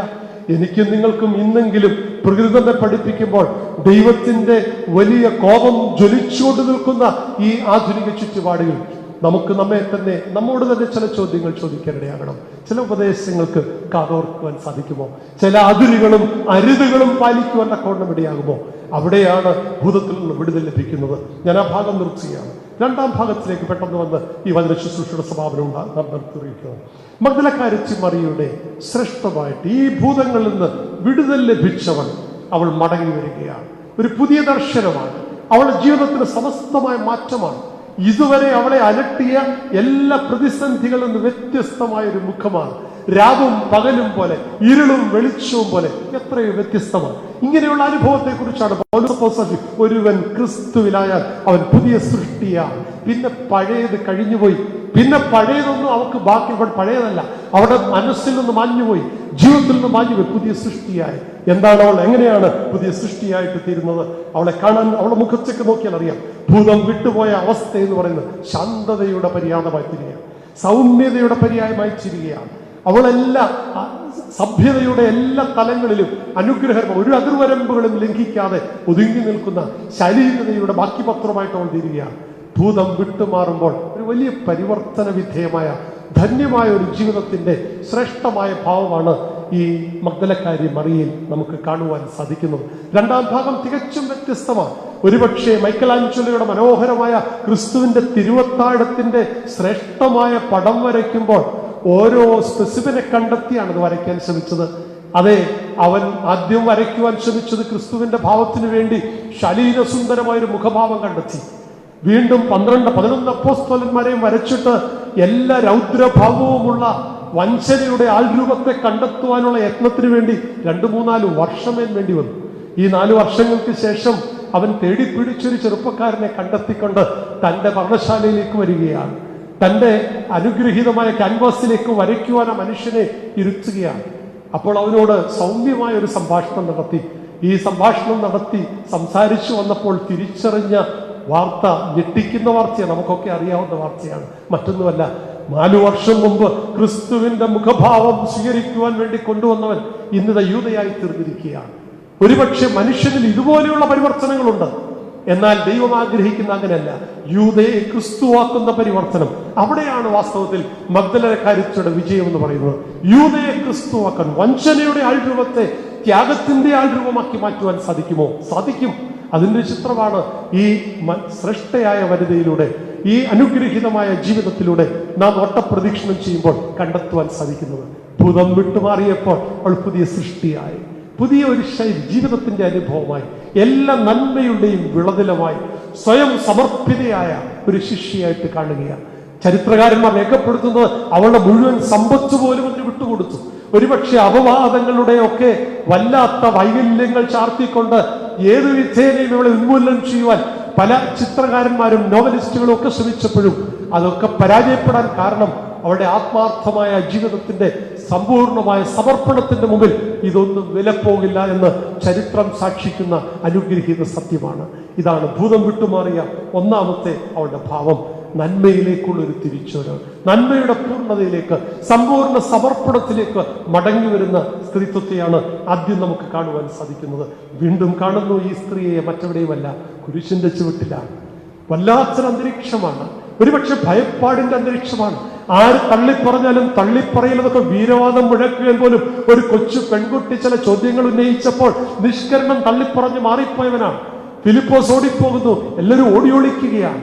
പലപ്പോഴും ഓടി മായുമ്പോഴും മറയുമ്പോഴും മായാതെ മറയാതെ അരികത്തണഞ്ഞുകൊണ്ട് ജീവിതം ഹോമിച്ചുകൊണ്ട് നിൽക്കുന്ന ഒരു സ്ത്രീ ആർക്കും മറക്കാൻ സാധിക്കുക? അമ്മയെ ചേർത്ത് നിർത്തി തോളിൽ കൈയിട്ടുകൊണ്ട് നെഞ്ചോട് ചേർത്തവളുടെ മുഖം പതിച്ചു പിടിച്ചുകൊണ്ട് അവളെ സന്തുലിപ്പിച്ചു നിൽക്കുന്ന ആ സ്ത്രീയെ ആർക്കാ വിസ്മരിക്കാൻ സാധിക്കുക? അത് അവൾക്ക് മാത്രമേ സാധിക്കുകയുള്ളൂ. ആ ഭൂതബാധയിൽ നിന്ന് സമ്പൂർണ്ണ വിടുതൽ ലഭിച്ച് ക്രിസ്തുവിന് വേണ്ടി സമർപ്പിക്കപ്പെട്ടവർക്കേ സാധിക്കുകയുള്ളൂ. ജീവിതത്തിന്റെ ഏത് ഘട്ടങ്ങളിലും സുഖദുഃഖ സമ്മിശ്ര ജീവിതാനുഭവങ്ങളെ സമചിത്തതയോടെ നേരിടാൻ ഇങ്ങനെയുള്ളവർക്ക് മാത്രമേ സാധിക്കുകയുള്ളൂ. ഇന്ന് ഈ പ്രതിസന്ധിക്ക് നടുവിൽ ഞാനും നിങ്ങളുമൊക്കെ മനസ്സ് വല്ലാതെ അന്താളിക്കുന്നെങ്കിൽ അതിന്റെ കാരണം മറ്റൊന്നല്ല, ഏതൊക്കെയോ ഭൂതത്തിന്റെ ബാക്കി പത്രം ഇന്നും എന്നെ നിങ്ങളെ അലട്ടുകയാണ്. ഈ ഭൂതങ്ങൾ വിട്ടുപോയപ്പോൾ അവൾക്ക് പിന്നെ ഭയമില്ല, ഒന്നിനെക്കുറിച്ചും ആശങ്കയില്ല. ജീവിക്കുന്നതും മരിക്കുന്നതും ഒരുപോലെ എന്ന് പറയുവാനുള്ള ചങ്കൂറ്റം നേടുകയാണ്. അതുകൊണ്ടാണ് ഭയപ്പാടില്ലാതെ കുരിശിന്റെ ചുവട്ടിൽ നിൽക്കുന്നത്. ഒരുപക്ഷെ ശിഷ്യന്മാർ വലിയ ധീരന്മാരെന്നൊക്കെ സ്വയം പ്രകീർത്തിച്ചവർ പോലും ഓടി മറഞ്ഞെടുത്ത് അവൾ ചേർന്ന് നിൽക്കുവാനുള്ള കാരണം ഈ ഭൂതങ്ങൾ വിട്ടുമാറിയപ്പോൾ അവൾക്ക് മരണത്തെ പോലും ഭയമില്ല. കുരിശിന്റെ ചുവട്ടിൽ നിൽക്കുന്ന ഈ സ്ത്രീ ഭൂതം വിട്ടുമാറിയ മനോജ്ഞമായ മഗ്ദലനക്കാരി മറിയയുടെ സുന്ദരമായ ചിത്രമാണ് നമുക്ക് അവിടെ കാണുവാൻ സാധിക്കുന്നത്. യോഹന്നാന്റെ സുവിശേഷം 19-ാം അധ്യായത്തിന്റെ 25-ാം വാക്യത്തിൽ വളരെ ശ്രേഷ്ഠതയോടുകൂടി ഈ ഭാഗം പ്രതിപാദിക്കുമ്പോൾ എത്ര സുന്ദരമാണ് ആ ജീവിതം, എത്ര ധന്യമാണ് ആ ജീവിതം. ഒരുപക്ഷെ പാഴായി പോകാവുന്ന ആ മൺപാത്രത്തെ എത്ര മഹത്വമുള്ള ശ്രേഷ്ഠതയുള്ള നന്മയുടെ ഒരു പര്യായമായി തമ്പുരാൻ പരിവർത്തന വിധേയമാക്കുകയാണ്. ഇവിടെയാണ് മഗ്ദലനക്കാരി മറിയയുടെ ഉജ്ജ്വലമായ പ്രോജ്വലമായ ശ്രേഷ്ഠമായ ധന്യമായ ആ തേജസ്സുറ്റ മുഖം കൂടുതൽ മികവാർന്ന് നമുക്ക് കാണുവാൻ തക്കവണ്ണം ഇടയാവുന്നത്. വീണ്ടും അമ്മ ഈ അനുഗ്രഹീത സ്ത്രീത്വത്തെ നമുക്ക് കാണുന്നൊരു ചിത്രമുണ്ട്. ആ ചിത്രം മറ്റൊന്നല്ല, തമ്പുരാന്റെ സംസ്കാര ശുശ്രൂഷയ്ക്ക് കഴിഞ്ഞ് അവൾ ഒരു ദുപ്പോളം കണ്ടടച്ചിട്ടില്ല. അവൾ ഒരു ദിവസമല്ല, 2 ദിവസമല്ല, 3 ദിവസം ഉറങ്ങിയിട്ടില്ല. അവൾ നേരം പുലരുന്നതിന് മുമ്പ് അവൾ എഴുന്നേൽക്കുകയാണ്. അനുഗ്രഹത്തോടെ അവൾ എഴുന്നേൽക്കുകയാണ്. കർത്തൃദിനം വളരെ ശ്രേഷ്ഠതയോടുകൂടി എഴുന്നേൽക്കുകയാണ്. അവർ നേരം പുലർന്ന് ഓടുകയാണ്, നേരം പുലരുന്നതിനും ഓടുകയാണ്. അവിടെ മനസ്സ് വല്ലാണ്ട് ഭയവിഹുലമായിരിക്കുകയാണ്. പക്ഷെ ഭയപ്പാടൊന്നും അവർക്ക് പ്രശ്നമല്ല. ആ മറ്റുള്ളവരെക്കാൾ കൂടെ 2 പേരുണ്ട്, അവരെയൊക്കെ മുമ്പിൽ ഓടുകയാണ്. അവൾ ഒരു തീർത്ഥാടനം നടത്തുന്ന സ്ത്രീയാണ് നമുക്ക് കാണുവാൻ സാധിക്കുന്നത്. ഒരു വിശ്വാസത്തിന്റെ തീർത്ഥമാണ്. ആഴ്ചവട്ടത്തിന്റെ 1-ാം നാൾ മഗ്ദലക്കാരി മറിയ തമ്പുരാന്റെ അനുഗ്രഹീതമായ കല്ലറയിൽ ചേർത്തുവാനുള്ള എല്ലാ സുഗന്ധദ്രവ്യങ്ങളും കയ്യിലേന്തിക്കൊണ്ട് അവൾ ഓടുകയാണ്. ഒരു തീർത്ഥാടനം തന്നെയാണ്. ഒരു ഭയപ്പാടുമില്ലാതെ അവൾ ഓടുകയാണ്. ഈ തീർത്ഥാടനം നടത്തുവാൻ അവളെ പ്രേരിപ്പിച്ചത് ഭൂതത്തിൽ നിന്നുള്ള സമ്പൂർണമായ വിടുതലാണെന്ന് കാണുവാൻ തക്കവണ്ണം ശരിയാണ്. മർക്കോസിന്റെ സുവിശേഷം 16-ാം അധ്യായത്തിന്റെ 1 മുതൽ 3 വരെയുള്ള വാക്യങ്ങൾ ശ്രദ്ധിച്ചാൽ നമുക്കറിയാം. അവൾ അല്പം ആശങ്കയുണ്ട്. തലേദിവസം അവൾ കണ്ടതാണ്, ഭീമാകാരമായ ഒരു കല്ലാണ് കല്ലറയുടെ വാതിക്കൽ നിൽക്കുന്നത്. ഈ കല്ലറയുടെ വാതിക്കൽ കല്ലിരിക്കുന്നിടത്തും അകത്തേക്ക് പ്രവേശിക്കുവാൻ പോലും അവൾക്ക് സാധിക്കുകയില്ല. ഇതൊക്കെ അവൾക്കറിയാം. പക്ഷെ അതിനെ അതിജീവിക്കുന്ന ഒരതിജീവനത്തിന്റെ ആത്മീയതയാണ്. അവൾക്ക് തടസ്സമായി, പ്രതികൂലമായി, തടങ്കൽ പാറയായി നിൽക്കുന്ന കല്ലുകൾക്ക് അപ്പുറത്തേക്ക് കടന്നു ചെല്ലുവാൻ ദൈവം അവൾക്ക് കൂടെയുണ്ട്. അവൻ നസ്രായൻ, കല്ലറയിൽ ഒതുങ്ങുന്നവനല്ലെന്നുള്ള പൂർണ്ണ വിശ്വാസം, ഒരുപക്ഷെ ശിഷ്യന്മാർക്ക് പോലും ഇല്ലാതിരുന്ന വിശ്വാസം അവളെ ഭരിച്ചു. അതുകൊണ്ടാണ്, അല്ലെങ്കിൽ തടസ്സവാദങ്ങൾ ഉന്നയിക്കാം. എന്തിനു മെനക്കെട്ട് ഈ ആഴ്ചവട്ടത്തിന്റെ ഒന്ന് ഓടണം? അവിടേക്ക് ചെല്ലാൻ പോലും സാധിക്കില്ല. ജീവൻ അപകടപ്പെടും. ഇനി അവിടെ എന്ന അകത്തേക്ക് കയറാൻ പറ്റില്ല. ഇതൊക്കെ തടസ്സവാദങ്ങൾ. ഞാനും നിങ്ങളുമൊക്കെ പല കാര്യങ്ങളിൽ, ആത്മീയത ഉൾപ്പെടെയുള്ള കാര്യങ്ങളിൽ വ്യാപരിക്കുമ്പോൾ എന്തെല്ലാം മുടന്തൻ തടസ്സങ്ങളാ പലപ്പോഴും പല പ്രവർത്തികളെ നമ്മെ പിന്നിലേക്ക് വലിക്കുക. ഇവളാണ് വിശ്വസ്തയായ കർത്തൃദാസി, ശിഷ്യയായി നമുക്ക് പ്രകീർത്തിക്കുവാൻ സാധിക്കുന്നതിന്റെ കാരണം മറ്റൊന്നല്ല, തടസ്സങ്ങൾക്കപ്പുറം ഒരു അതിജീവനത്തിന്റെ ആത്മീയതയുടെ തീർത്ഥാടകയായി അവൾ മാറുകയാണ്. അവൾ പോവുകയാണ്. ചെന്നപ്പോൾ കാണുന്നതും അത്ഭുതകരം തന്നെയാണ്. എന്താശങ്ക അവളെ അലട്ടിയോ ആ ആശങ്ക അസ്ഥാനത്താണെന്ന് അവൾ തിരിച്ചറിയുകയാണ്. കല്ലുരുട്ടി നീക്കപ്പെട്ടിരിക്കുന്നു. നിന്റെ ജീവിതത്തിന്റെ തടങ്കൽ പാറകളെ ഉരുട്ടി നിൽക്കുന്ന ഒരു ദൈവം. എന്നെ കേൾക്കുന്ന വിശ്വാസ സമൂഹമേ, ഇന്ന് നമ്മുടെയൊക്കെ മുമ്പിൽ വലിയൊരു തടങ്കൽ പാറ, അത് COVID-19 എന്നൊക്കെ പറഞ്ഞുകൊണ്ട് ആളുകൾ ഭയപ്പെടുത്തുന്ന ഒരു തടങ്കൽ പാറ, അതിന് പ്രതിവിധിയില്ല എന്ന് പറഞ്ഞുകൊണ്ട്, അതിനെ തടയാൻ ആർക്കും കഴിയില്ല എന്നൊക്കെ പറഞ്ഞുകൊണ്ട് അനുദിനം നമ്മെ ഭയപ്പെടുത്തുമ്പോഴും നിന്റെ ഭയപ്പാടുകളെ പോക്കി, നിന്റെ പേടി അകറ്റി, നിനക്ക് അസാധ്യമെന്നതിനെ സാധ്യമാക്കി തരുന്ന ഒരു അനുഗ്രഹീത ക്രിസ്തു സാന്നിധ്യം നിനക്ക് രുചിച്ചറിയാൻ സാധിക്കുമോ? അത് രുചിച്ചറിഞ്ഞവളാണ് മഗ്ദലക്കാരി മറിയ. ആഴ്ചവട്ടത്തിന്റെ 1-ാം നാൾ അവൾ ഓടുമ്പോഴും സുഗന്ധദ്രവ്യം കരുതുമ്പോഴും അവർക്ക് 100% വിശ്വാസമാണ്. ഒരുപക്ഷെ എന്തിനെടുക്കണം, അവിടേക്ക് കടക്കാൻ കഴിഞ്ഞില്ലെങ്കിൽ പിന്നെ എന്തിനു കൊണ്ടുപോകണം, ഇതൊക്കെ തടസ്സമായിരുന്നേക്കാം. ഇതൊന്നും അവളെ സംബന്ധിച്ച് വിഷയമല്ല. And she was pretty sure. അവർക്ക് ബോധ്യമാണ്. ഈ ബോധ്യം നമ്മെ ഭരിക്കുന്നുണ്ടോ? ഈ ഒരു വിശ്വാസം നമ്മെ ഈ കാര്യങ്ങൾ വ്യാപരിക്കുമ്പോഴുണ്ടോ? നമുക്കുണ്ടാവേണ്ടത് ഇതാണ്. എന്നെ നടത്തുന്ന, വഴി നടത്തുന്ന, എന്ത് പ്രതിസന്ധികളുടെ നടുവിൽ വീണുപോകാതെ, തളടിയായി പോകാതെ എന്നെ മുമ്പോട്ട് നയിക്കുന്ന ഒരു ദൈവം എന്നോടൊപ്പമുണ്ട്. എന്റെ മുമ്പിലുണ്ട്, എന്റെ പിമ്പിലുണ്ട്, എന്റെ പിന്നിൽ ഇടത്തും വലത്തുമുണ്ടെന്നുള്ള ബോധ്യം. നിന്നെ കൈവിടാതെ, ആര് തള്ളിക്കളഞ്ഞാലും തള്ളിക്കളയാത്തവൻ കൂടെ ഉണ്ടെന്നുള്ള ബോധ്യം. മഗ്ദലക്കാരി മറിയ വ്യത്യസ്തയാക്കുന്നത് ഈ ശുഭാപ്തി വിശ്വാസമാണ്. ഒപ്പമുണ്ടെന്നുള്ള ബോധ്യമാണ്. താൻ എന്ത് വിശ്വസിക്കുന്നു അത് കാണാമെന്നുള്ള ബോധ്യമാണ് അവളെ നയിക്കുന്നത്. അതുകൊണ്ട് ഈ അനുഗ്രഹീതമായ ചിത്രമാണ്, ഈ വിശ്വാസത്തിന്റെ തീർത്ഥാടനമാണ് നമുക്ക് ഈ മറിയയിലൂടെ, കല്ലറയിലേക്ക് ഓടുന്ന മറിയയിലൂടെ കാണുന്ന മനോജ്ഞമായ ചിത്രം. വീണ്ടും ഈ സ്ത്രീത്വത്തെ നമുക്ക് കാണുന്നത് യേശുവിനെ അന്വേഷിക്കുന്ന, കല്ലറയിൽ കടന്നു ചെന്നു അവൾ ചോദിക്കുകയാണ്. വാസ്തവത്തിൽ തോട്ടക്കാരനാണെന്നുള്ള ചിന്തയോടുകൂടിയാണ് ചോദ്യം. ഒരു അന്വേഷിക്കുന്ന ഭാവം, ഒരു അന്വേഷകയുടെ ചിത്രമാണ്. ഒരു തീർത്ഥാടകയ്ക്ക് വേണ്ടത് ഇതാണ്. ഒരു അന്വേഷകന്റെ ചിത്രമാണ് മഗ്ദലക്കാരി മറിയയിൽ നമുക്ക് കാണാൻ സാധിക്കുന്നത്. എന്റെ യേശുവിനെ അന്വേഷിക്കുവാൻ, അതെ, അവൻ എവിടെയുണ്ടെന്ന് ചോദിക്കണമെങ്കിൽ അവൾക്ക് ബോധ്യമുണ്ട്. അവൾ കണ്ടതാണ്. ജീവൻ പോയി കല്ലറയിൽ ഒരു യഹൂദന്മാരുടെ മതസംസ്കാര ശുശ്രൂഷയുടെ അതിന്റെ പൂർണ്ണമായ അർത്ഥത്തിൽ, വ്യാപ്തിയിൽ കിറ്റുശീല കൊണ്ട് കെട്ടിപ്പൊതിഞ്ഞ് അടക്കി വെച്ചവനെ പിന്നെന്തിനവൾ തിരയണം? അവൾക്ക് തിരയുന്നതിന് 100% അവൾക്ക് ബോധ്യമുണ്ട്. ആ കല്ലറയിലോ കീറ്റുശീലയിൽ ഒതുങ്ങുന്നവനല്ല. കീറ്റുശീലയുടെ കടന്നു വന്നവൻ കീറ്റുശീലയിൽ അവസാനിപ്പിക്കുന്ന ഒരു ജീവിതത്തിന്റെ ഉടമയല്ല. തന്റെ നാഥൻ എന്നുള്ള ബോധ്യം അവൾക്കുണ്ട്. നമ്മിൽ എത്ര പേർക്കുണ്ട് ബോധ്യം? ഇന്നും ജീവിക്കുന്നവനാണ് എന്റെ ക്രിസ്തു. കല്ലറയിൽ ചെന്ന് അടക്കം ചെയ്യപ്പെട്ടൊരു ക്രിസ്തുവിന് വേണ്ടിയുള്ള ഒരു അന്വേഷണം അല്ലായിരുന്നു. അവളുടെ വാക്കിലും നോക്കിലും ചിന്തയിലും പ്രവൃത്തിയിലും ഒക്കെ അതിനപ്പുറമുള്ള ഒരു ദർശനമാണ് വാസ്തവത്തിൽ ആ മറിയയ്ക്കുണ്ടായിരുന്നത്, മഗ്ദലക്കാരി മറിയയ്ക്കുണ്ടായിരിക്കുന്നത്. ഇത് ക്രിസ്തുവിന്റെ അന്വേഷകനായിട്ട് തീരാൻ സാധിക്കുന്നു. ക്രിസ്തുവിനെ ഒരുപക്ഷെ എന്റെയും നിങ്ങളുടെ അവസ്ഥ എമ്മാവൂസിലെ ശിഷ്യന്മാരുടെ കൂടെയാണ്. കണ്ണ് മൂടപ്പെട്ട അവസ്ഥയാണ്. കൂടുണ്ടായിട്ടും കൂടെയുള്ളവനെ തിരിച്ചറിയാൻ മേലാത്ത അവസ്ഥ. അത് ക്രിസ്തു അല്ല, ജീവിതാനുഭവങ്ങളും അതുപോലെ തന്നെയാണ്. കൂടെയുള്ളവൻ, അത് ആത്മീയ പ്രതിത്വമുള്ളവരായിക്കൊള്ളട്ടെ, ആ ഭൗതിക ജീവിതത്തിന്റെ പങ്കാളിയായിക്കോട്ടെ, ജന്മം കൊടുത്തവരോ ജന്മം കൊണ്ടവരോ ആയിക്കോട്ടെ, തിരിച്ചറിയാൻ മേലാത്ത വല്ലാത്ത ഒരു ദുസ്ഥിതിയിലാണ് ഞാനും നിങ്ങളും ജീവിക്കുന്നത്. ഇവിടെ കണ്ണു തുറക്കാൻ സാധിക്കുമോ? മഗ്ദലക്കാരി മറിയ കണ്ണു തുറക്കുകയാണ്. അവൾ തേടുകയാണ്, തിരയുകയാണ്. ആരെയാണ്? അടക്കം ചെയ്യപ്പെട്ടൊരു ക്രിസ്തുവിന് വേണ്ടിയുള്ള തിരച്ചിലല്ല, ആ കല്ലറയ്ക്ക് അപ്പുറമുള്ള ഒരു ക്രിസ്തുവിന് വേണ്ടിയുള്ള ഒരു തിരച്ചിലാണ് കന്യോ ഇവിടെ പ്രത്യേകിച്ച് മഗ്ദലക്കാരി മറിയയിലൂടെ നമുക്ക് ദർശിക്കുവാൻ സാധിക്കുന്നത്. നമുക്ക് ഈ ഒരു ക്രിസ്തു ദർശനം ഉണ്ടാകുമോ? ഒരു അന്വേഷണത്തിന്റെ ഭാവം ഉൾക്കൊള്ളുവാൻ നമുക്ക് സാധിക്കുമോ? ഉടയവനെ ഒന്ന് അന്വേഷിക്കുവാൻ തക്കോണം നമുക്ക് സാധിക്കുമോ? ഉടയവന്റെ മുമ്പിൽ അവൾ കരഞ്ഞുകൊണ്ട് അന്വേഷിക്കുകയാണ്. അവിടെ കണ്ണുകളിയർക്കാണ്, കരഞ്ഞുകൊണ്ട് അന്വേഷിക്കുക. വാസ്തവത്തിൽ കരഞ്ഞുകൊണ്ട് അന്വേഷിക്കുന്ന, അതേ, ഉടയവന്റെ മുമ്പിൽ കരഞ്ഞില്ലെങ്കിൽ പലരുടെയും മുമ്പിൽ നീ വല്ലാതെ നിലവിളിക്കേണ്ടി വരും. നിന്നെ നിലവിളിക്കുന്നവനായിട്ട് കാണുവാനല്ല ദൈവം ആഗ്രഹിക്കുന്നത്. ഉടയവന്റെ മുമ്പിൽ കണ്ണുകളിയർന്നടഞ്ഞുകൊണ്ട് കരഞ്ഞുകൊണ്ട് ഈ നാളുകളിൽ നമുക്ക് പ്രാർത്ഥിക്കുവാൻ, എൻ്റെ ക്രിസ്തുവിനെ അന്വേഷിക്കുവാൻ, എൻ്റെ ക്രിസ്തു സ്ഥലത്തിനും മതിയാകുന്നുള്ള തികഞ്ഞ ബോധ്യത്തോടുകൂടി ക്രിസ്തു സത്യാന്വേഷകനായിട്ട് ജീവിക്കാൻ നമുക്ക് സാധിക്കുമോ? മഗ്ദലക്കാരി മറിയ ശ്രേഷ്ഠതയോടെ തേടിത്തരുന്ന അനുഗ്രഹീത ചിത്രം അതാണ്. വീണ്ടും 5-ാമത്തെ ഈ മഗ്ദലക്കാരി മറിയയുടെ ശ്രേഷ്ഠമായ ഒരു ചിത്രത്തെക്കുറിച്ച് ഞാൻ കൊണ്ടിരുന്നു. വേദനയുടെ നീർച്ചുളയും അല്പം ദർശനം മങ്ങിപ്പോകുന്നുണ്ട്. വാസ്തവത്തിൽ അവിടെ ഭയാശങ്കകളൊക്കെ അല്പം വരുമ്പോഴാണ്, നെഗറ്റീവായിട്ടല്ല ഇതിനെ കാണുന്നത്. അവൾ ചോദിക്കുന്നുണ്ട്, ക്രിസ്തുവാണ് മുമ്പിൽ നിൽക്കുന്നതിൽ തിരിച്ചറിയാതെ ചോദിക്കുന്നുണ്ട്, നിങ്ങൾ അവനെ എവിടെയാണ് വെച്ചിരിക്കുന്നത്? എവിടെയാണ് അവൻ? നിങ്ങളൊന്ന് പറഞ്ഞാൽ മതി, ഞാൻ പോയി കണ്ടോളാം.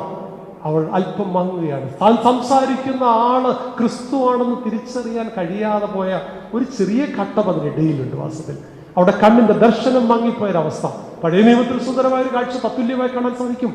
താൻ ജന്മം കൊടുത്ത മകന്റെ മരണം കാണുവാൻ വല്ലാണ്ട് പേടിച്ചന്താടിച്ചുകൊണ്ട് അമ്പിൻപാട് അകലെ മാറിയിരുന്നു കൊണ്ട് കണ്ണുനീരോടെ നിലവിളിക്കുന്ന ഒരു സ്ത്രീയുണ്ട്. മറ്റാരുമല്ലാതെ ഹാഗാറാണ്. ഈ ഹാഗാറിന്റെ ചിത്രം നമുക്ക് തിരുവഴുത്തിൽ പഴയ നിയമത്തിൽ കാണാൻ സാധിക്കും. പക്ഷേ ആ കണ്ണുനീര് നിലച്ചു കഴിഞ്ഞപ്പോൾ ബോധ്യമായി ആ നീരുറവ തന്റെ സമീപത്തുണ്ടായിരുന്നു. സമീപത്ത് നീരുറവ കാണാൻ കഴിയാതെ പോയത് നിരാശയുടെ കണ്ണുനീര് കൊണ്ടാണ്. പക്ഷെ നിരാശയുടെ കണ്ണുനീർ ഒരിക്കലും നീരുറവ ദൃശ്യമാകുവാൻ സാധിക്കില്ല. നമ്മുടെ ജീവിതത്തിന്റെ മുമ്പിൽ നിന്നെ ആവോളം പുഷ്ടിപ്പെടുത്തുന്ന അനുഗ്രഹീതമായ നീർച്ചാലുണ്ട്. നിന്റെ തൊട്ടുമുമ്പിൽ തന്നെ ആ നീരുറവയുണ്ട്. പലപ്പോഴും എനിക്കും നിങ്ങൾക്കുമൊക്കെ ഈ പ്രതിസന്ധിയുടെ നടുവിൽ ഈ നീർച്ചാല് കാണാൻ കഴിയാതെ പോകുന്നത് നിരാശയുടെ വല്ലാത്ത അവസ്ഥ എന്നെ നിങ്ങളിൽ ബാധിച്ചിട്ടുണ്ട്. ഇവിടെയും മഗ്ദലക്കാരത്തി മറിയ ഒരു നിമിഷം കൊണ്ട്, പക്ഷെ പെട്ടെന്ന് തന്നെ മാറുകയാണ്. അവൾ വിളിച്ചു, മറിയേ എന്ന് വിളിച്ചപ്പോൾ പ്രതികരിക്കുന്ന വാക്ക് സുന്ദരമാണ്. ആരാണെന്ന് ചോദിച്ചു, റബൂനി എന്ന് വിളിക്കുവാൻ തക്കോണം, ഗുരുവേ എന്ന് വിളിക്കുവാൻ തക്കോണം അവക്ക് സാധിച്ചത് മറ്റൊന്നുമല്ല, അവനെ കുറിച്ചുള്ള ചിന്തകളും ഓർമ്മകളും അവളുടെ മനോമുഖരങ്ങളിൽ നിറഞ്ഞു നിന്നു എന്നുള്ളത് കൊണ്ടാണ്. അതെ, ഒരു നിമിഷം അവളുടെ കണ്ണ് ഈർന്നണിഞ്ഞെങ്കിലും ആ ഈർന്നണിഞ്ഞ കണ്ണിലൂടെ കാഴ്ച അവൾക്ക് അല്പം മങ്ങിപ്പോയെങ്കിലും മങ്ങിയ കാഴ്ച വീണ്ടെടുത്തുകൊണ്ട് ക്രിസ്തുവിനെ ഗുരു എന്ന് പറഞ്ഞുകൊണ്ട് അവന്റെ സന്നിധിയിലേക്ക് പിടിക്കുവാൻ, ചേർത്ത് നിർത്തുവാൻ ശ്രമിക്കുന്നുണ്ട്. തമ്പുരാൻ പറയുന്നുണ്ട്, നീ എന്നെ തൊടരുത്, തളന്റെ അരികിലേക്ക് പോയില്ല എന്ന് പറഞ്ഞുകൊണ്ട് മാറ്റി നിർത്തുമ്പോൾ അവനെ ആശ്ലേഷിക്കുവാൻ ചെല്ലുന്ന മഗ്ദലക്കാരത്തി മറിയയാണ് കാണുന്നത്. അതെ, നമുക്കും പലപ്പോഴും ചില ജീവിതാനുഭവങ്ങളിൽ, പ്രത്യേകിച്ച് ഇന്നത്തെ ആധുനിക ലോകത്ത് ഏറെ മങ്ങിപ്പോകാൻ സാധ്യതയുള്ള ഒരു പ്രതിസന്ധിയാണ് നമുക്ക് മുമ്പിലുള്ളത്. ഇതിനു മുമ്പ് സമാനതകളില്ലാത്തൊരു പ്രതിസന്ധിയാണ്. അതുകൊണ്ട് തന്നെ ആശങ്ക വർദ്ധിക്കുന്നു. എന്ത് മുമ്പോട്ട്, എങ്ങനെ മുമ്പോട്ട് എന്ന ആശങ്കയുണ്ട്. പക്ഷേ ആശങ്കപ്പെടേണ്ട കാര്യമില്ല.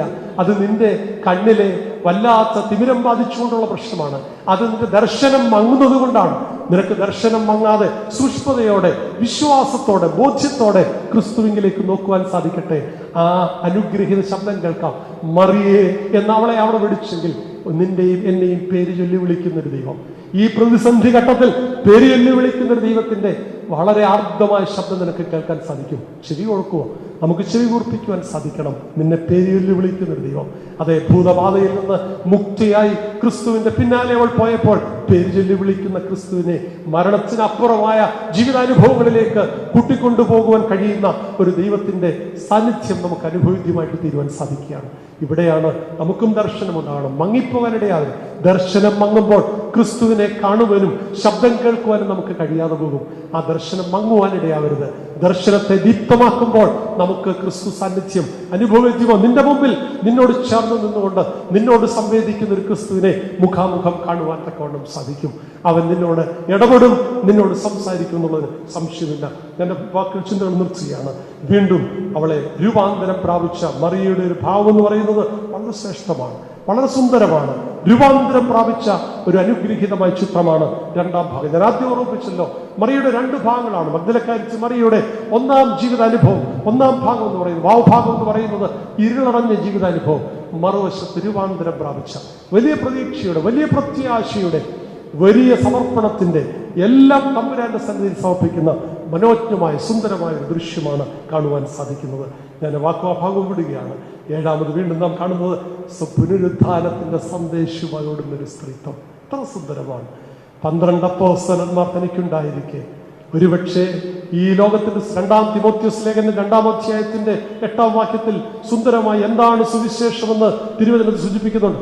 തിമോത്തിയോസിന്റെ ലേഖനം 2-ാം അധ്യായത്തിന്റെ 8-ാം വാക്യത്തിൽ സൂചിപ്പിക്കുന്നു, ദാവീദിന്റെ സന്തതിയായി ജനിച്ച് മരിച്ച് ഉയർത്തെഴുന്നേറ്റിരിക്കുന്ന യേശു ക്രിസ്തുവിനെ ഓർത്തുകൊള്ളുക, അതാകുന്നു എന്റെ സുവിശേഷം.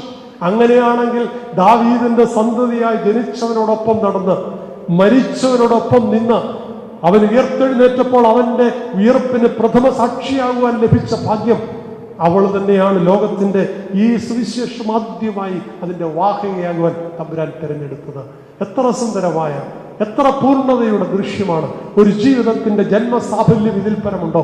ആർക്കും കിട്ടാത്ത വലിയ സൗഭാഗ്യം, വലിയ ദൗത്യം നിർവഹണത്തിന് വേണ്ടി തിരഞ്ഞെടുക്കപ്പെടും. സുവിശേഷ ദൗത്യമായി തന്റെ അപ്പോസ്തലന്മാരിലേക്ക് ഓടുന്ന ചിത്രമാണ്. ഒരുപക്ഷെ വേദശാസ്ത്ര പണ്ഡിതന്മാർ സൂചിപ്പിക്കുന്നത് തമ്പുരാന്റെ പരിശുദ്ധാത്മാവിന്റെ ആവാസത്തിന് വേണ്ടി സിഹിയോൻ മാളികയിൽ ഒന്നിച്ചുകൂടിയിരിക്കുമ്പോഴും അവരോടൊപ്പം ഇവൾക്ക് ഇരിക്കുവാൻ ഭാഗ്യം സിദ്ധിച്ചു എന്നാണ് പറയുന്നത്. വാക്ക് നിർത്തുകയാണ്. ജീവിതത്തെ മാറ്റിമറിക്കുന്നൊരു ദൈവം, നിന്റെ ജീവിതത്തിന്റെ എല്ലാ തലങ്ങളെയും സ്വാധീനിക്കുന്ന, സ്പർശിക്കുന്ന ഒരു ദൈവം. നിനക്ക് ഭൂതങ്ങളുടെ പല പരിമിതികൾ, ഭൂത സ്വഭാവത്തിന്റെ പല പരിമിതികളുണ്ടെങ്കിലും നിനക്ക് വിടുതൽ തരുന്നൊരു ദൈവം. അത് വേദപുസ്തകത്തിൽ പറയുന്നുണ്ട്. എല്ലാ ഭൂതങ്ങളെയും മാറ്റിയിട്ട് അടിച്ചുവാരി ഇട്ടിരിക്കുന്ന വീട്ടിൽ നീ പുനഃപ്രതിഷ്ഠ ചെയ്തില്ലെങ്കിൽ അതിനേക്കാൾ ശക്തിയുള്ള വലിയ ഭൂതങ്ങൾ കടന്നുകൂടാനിടയുണ്ട്. അതുകൊണ്ട് അതിനും ഇടം കൊടുക്കാതെ അവൾ ആ ഭൂതമൊഴിഞ്ഞ നിമിഷം തന്നെ, മാത്രയിൽ തന്നെ ക്രിസ്തുവിനെ സമസ്തവുമായി സ്വീകരിച്ച് ഉള്ളിലേക്ക് സ്വാംശീകരിച്ച് ക്രിസ്തുവിൽ അലിഞ്ഞു ചേർന്നതുപോലെ ദൈവത്തോട് അലിഞ്ഞു ചേരുവാൻ നമുക്ക് സാധിക്കുമോ? പ്രതിസന്ധികൾ എത്ര വർദ്ധിതമായിക്കൊള്ളട്ടെ, അസാധ്യമെന്ന് തോന്നിക്കോട്ടെ, ഭയാശങ്കകളുടെ വല്ലാത്ത തിരമാലകൾ ആഞ്ഞടിച്ചു കൊള്ളട്ടെ, അതിന്റെ നടുവിലും കാറ്റിനെയും കടലിനെയും കരങ്ങളുയർത്തി ഒരു വാക്ക് കൽപ്പിച്ച് ശാന്തമാക്കിയവൻ പ്രതിസന്ധികളുടെ നടുവിൽ നിന്റെ പടക് താണുപോകുവാനിടയാകാതെ, ആടിയുലയുവാനിടയാകാതെ ശാന്തി തീരത്തേക്ക് നിന്നെ ആനയിക്കുന്ന ഒരു ദൈവം നിന്നോടൊപ്പമുണ്ട്. നീ ചെയ്യേണ്ടതൊന്നേ ഉള്ളൂ, ഈ ഭൂതങ്ങളെ നിന്നിൽ നിന്ന് ഉച്ചാടനം ചെയ്യുവാൻ തക്കോണം, ഈ ഭൂത സ്വഭാവങ്ങളോട് വിട പറയുവാൻ തക്കോണം. ഈ ഭൂതങ്ങളെ ഉച്ചാടനം ചെയ്തതിനു ശേഷം ക്രിസ്തുവിനെ എൻ്റെ ഉള്ളിലേക്ക് ആവാഹിച്ചുകൊണ്ട് ക്രിസ്തുവിന്റെ ബലിഷ്ഠമായ കരങ്ങളിൽ പിടിച്ചുകൊണ്ട് അവനോടൊപ്പം അനുധാവനം ചെയ്യുവാൻ തക്കോണം. ആ യാത്ര സുഗമമാണെന്ന് നീ കരുതരുത്. തീച്ചുളയുടെ അനുഭവങ്ങൾ ഉണ്ടാവാം. ഒരുപക്ഷെ തീച്ചുളയുടെ അനുഭവങ്ങളിൽ പോലും അവൾ നിരാശയായില്ല, മുറുകെ പിടിച്ചുകൊണ്ട് നിന്നു. അതിന്റെ ഭാഗ്യം എന്താണ്? ലോകത്താർക്കും ലഭിക്കാത്ത വളരെ അതുല്യമായ സ്ഥാനം, ശിഷ്യന്മാരുടെ തന്നെ വലിയ ദൗത്യം അറിയിക്കുവാൻ തിരഞ്ഞെടുക്കപ്പെട്ടവളായി മഗ്ദലക്കാരി മറിയച്ചിരിക്കുകയാണ്. നമ്മുടെ ജീവിതം ആ നിലയിൽ ഒരു സമർപ്പണ വിധേയമാകുമോ? പ്രത്യേകിച്ച് ജൂലൈ 22 ഇന്നേ ദിവസം ആ മഹദിയുടെ ഓർമ്മ ദിനം നാം ആചരിക്കുമ്പോൾ ലോകമെമ്പാടുമുള്ള ദേവാലയങ്ങളിൽ ആ മഹദിയുടെ നന്മ പ്രകീർത്തിച്ചുകൊണ്ട് ആരാധന അർപ്പിച്ചുകൊണ്ട് പ്രാർത്ഥിക്കുമ്പോൾ ഒരുപക്ഷെ സഭയിൽ നമുക്ക് കേരളത്തിൽ അനേക ദേവാലയങ്ങൾ, പ്രത്യേകിച്ച് വടക്കൻ പ്രദേശങ്ങളിലൊക്കെ കത്തോലിക്ക, ലത്തീൻ, റോമൻ കാത്തലിക് ദേവാലയങ്ങളുണ്ടെങ്കിലും ഓർത്തഡോക്സ് സഭയ്ക്ക് ദേവാലയങ്ങൾ ഇല്ലെന്നാണ് എൻ്റെ ബോധ്യം. നമുക്കില്ലെങ്കിൽ പോലും വളരെ പൗരസ്ത്യ ഓർത്തഡോക്സ് സഭകൾ, ഓറിയന്റൽ ഓർത്തഡോക്സ് സഭകളൊക്കെ വിശ്വാസധീരയായി തമ്പുരാന്റെ ശിഷ്യഗണത്തിൽ അതുല്യ സ്ഥാനം കൊടുത്തുകൊണ്ട് മാനിക്കുന്ന ആ സ്ത്രീത്വത്തെ മാനിക്കുവാനും ആ സ്ത്രീരത്നത്തെ പ്രകീർത്തിക്കുവാനും അവരുടെ നന്മ ഉൾക്കൊള്ളുവാനും ഞാനും നിങ്ങളുമൊക്കെ ആ സ്ത്രീത്വത്തെ കാണുമ്പോൾ പലപ്പോഴും ഈ ബാധയേറ്റ ജീവിതാനുഭവങ്ങളെയാണ് ചേർത്ത് വയ്ക്കുവാൻ ആഗ്രഹിക്കുന്നത്. അതെ, അവൾ അതിനോട് വിട പറഞ്ഞെങ്കിൽ പൂർണ്ണമായും നാം അതിനോട് വിട പറഞ്ഞുകൊണ്ട് ക്രിസ്തുവിനെ ചേർത്ത് പിടിച്ചുകൊണ്ട് പ്രയാണം ചെയ്യുമ്പോൾ സൗഭാഗ്യം, നിന്റെ കണ്ണ് കാണാത്ത, ചെവി കേൾക്കാത്ത, ഒരുത്തന്റെ ഹൃദയത്തിൽ തോന്നിക്കാത്ത സൗഭാഗ്യത്തിന്റെ ഉടമയായി ആ സ്ത്രീത്വം തീർന്നതുപോലെ നന്മയുടെ പൂർണ്ണതയിൽ എത്തിച്ചേരുവാൻ സാധിക്കും. ഈ ശുശ്രൂഷകൾ അതെ ബഹുമാനപ്പെട്ട കൊക്കപ്പറമ്പിലച്ഛൻ നേതൃത്വം കൊടുക്കുന്ന സംഘടനയാണ്. അഭിനന്ദന മനസ്സുകൊണ്ടെന്ന് ശ്രേഷ്ഠമായ വജസ്സുകൾ ഉദ്ഘാടനം ചെയ്തത് അതെ മഗ്ദലക്കാരി മറിയുടെ ജീവിതാനുഭവത്തെയും ചേർത്ത് നിൽക്കുമ്പോൾ ജീവന്റെ മന്ന പൂർണ്ണമായി അനുഭവിച്ച് ജീവന്റെ അനുഭവത്തിലേക്ക് തന്റെ ശിഷ്ടായുസ് പ്രതീക്ഷിച്ചതുപോലെ നമുക്കും തമ്പുരാന്റെ ജീവവചനങ്ങളെ ഉള്ളിലേക്ക് സ്വാംശീകരിച്ച് വചനം അമ്മയുടെ ഉദരത്തിൽ ഉരുവായി ക്രിസ്തുവിനെ ജനിപ്പിച്ചെങ്കിൽ ക്രിസ്തുവിനെ ലോകത്തിന് കാട്ടിക്കൊടുക്കുന്ന അനുഗ്രഹീ തലങ്ങളിലേക്ക് ജീവമല്ല ഭുജിച്ചുകൊണ്ട് മുന്നേറുവാൻ അത് ശക്തി പകരട്ടെ, കൃപ പകരട്ടെ. തുടർന്നുള്ള നാളുകളിലും ഈ ശുശ്രൂഷ അഭംഗുരം മുന്നേറുവാൻ തക്കവണ്ണം ദൈവം ഇടയാക്കട്ടെ. വിവിധ ഇടങ്ങളിലായി ശബ്ദപരിധിയിൽ എന്നെ കാണുകയും കേൾക്കുകയും ഈ ശുശ്രൂഷ ഭാഗമാകുകയും ചെയ്ത എല്ലാവരുള്ള സ്നേഹം അറിയിച്ചുകൊണ്ട് പ്രത്യേകിച്ച് ഇത് എല്ലാവരും എത്തിക്കുവാൻ തക്കവണ്ണം അത്യധ്വാനം ചെയ്യുന്ന ബഥേൽ ക്രിയേഷൻസിനോടുള്ള നന്ദി അറിയിച്ചുകൊണ്ട് ഇതിൻ്റെ പ്രവർത്തകരോടുള്ള നന്ദി അറിയിച്ചുകൊണ്ട് അവസരം എനിക്ക് ഒരുക്കി തന്ന സംഘാടകരോടുള്ള നന്ദി അറിയിച്ചുകൊണ്ട് പ്രത്യേകിച്ച് ഇന്ന് കാരക്കലച്ഛൻ പ്രസംഗിക്കേണ്ട ദിവസം, പ്രഥമ ദിവസം പ്രത്യേക സാഹചര്യത്തിൽ അച്ഛൻ്റെ ചില തിരക്കിട്ട പരിപാടികളിൽ അദ്ദേഹത്തിന് കഴിയാതെ വന്നതുകൊണ്ട് എനിക്ക് വീണ് കിട്ടിയൊരവസരം അത് ചരിത്രസമമായിട്ട് എന്നെ കാണുകയാണ്. പ്രത്യേകിച്ച് എൻ്റെ പ്രാരംഭയോഗത്തിൽ ലഭിച്ച ഭാഗ്യത്തിന് ദൈവസന്നിധിയിൽ നന്ദി അറിയിച്ചുകൊണ്ടും മഗ്ദലക്കാരി മറിയയുടെ ക്രിസ്തുവിനോട് ചേർന്ന് നിന്ന ആ സ്ത്രീത്വത്തിൻ്റെ മധ്യസ്ഥല അഭയം പ്രാപിച്ചുകൊണ്ട് എൻ്റെ വാക്ക് നിർത്തുന്നു. ദൈവം നമ്മെ തൃക്കരം നീട്ടി വാഴ്ത്തി അനുഗ്രഹിക്കും.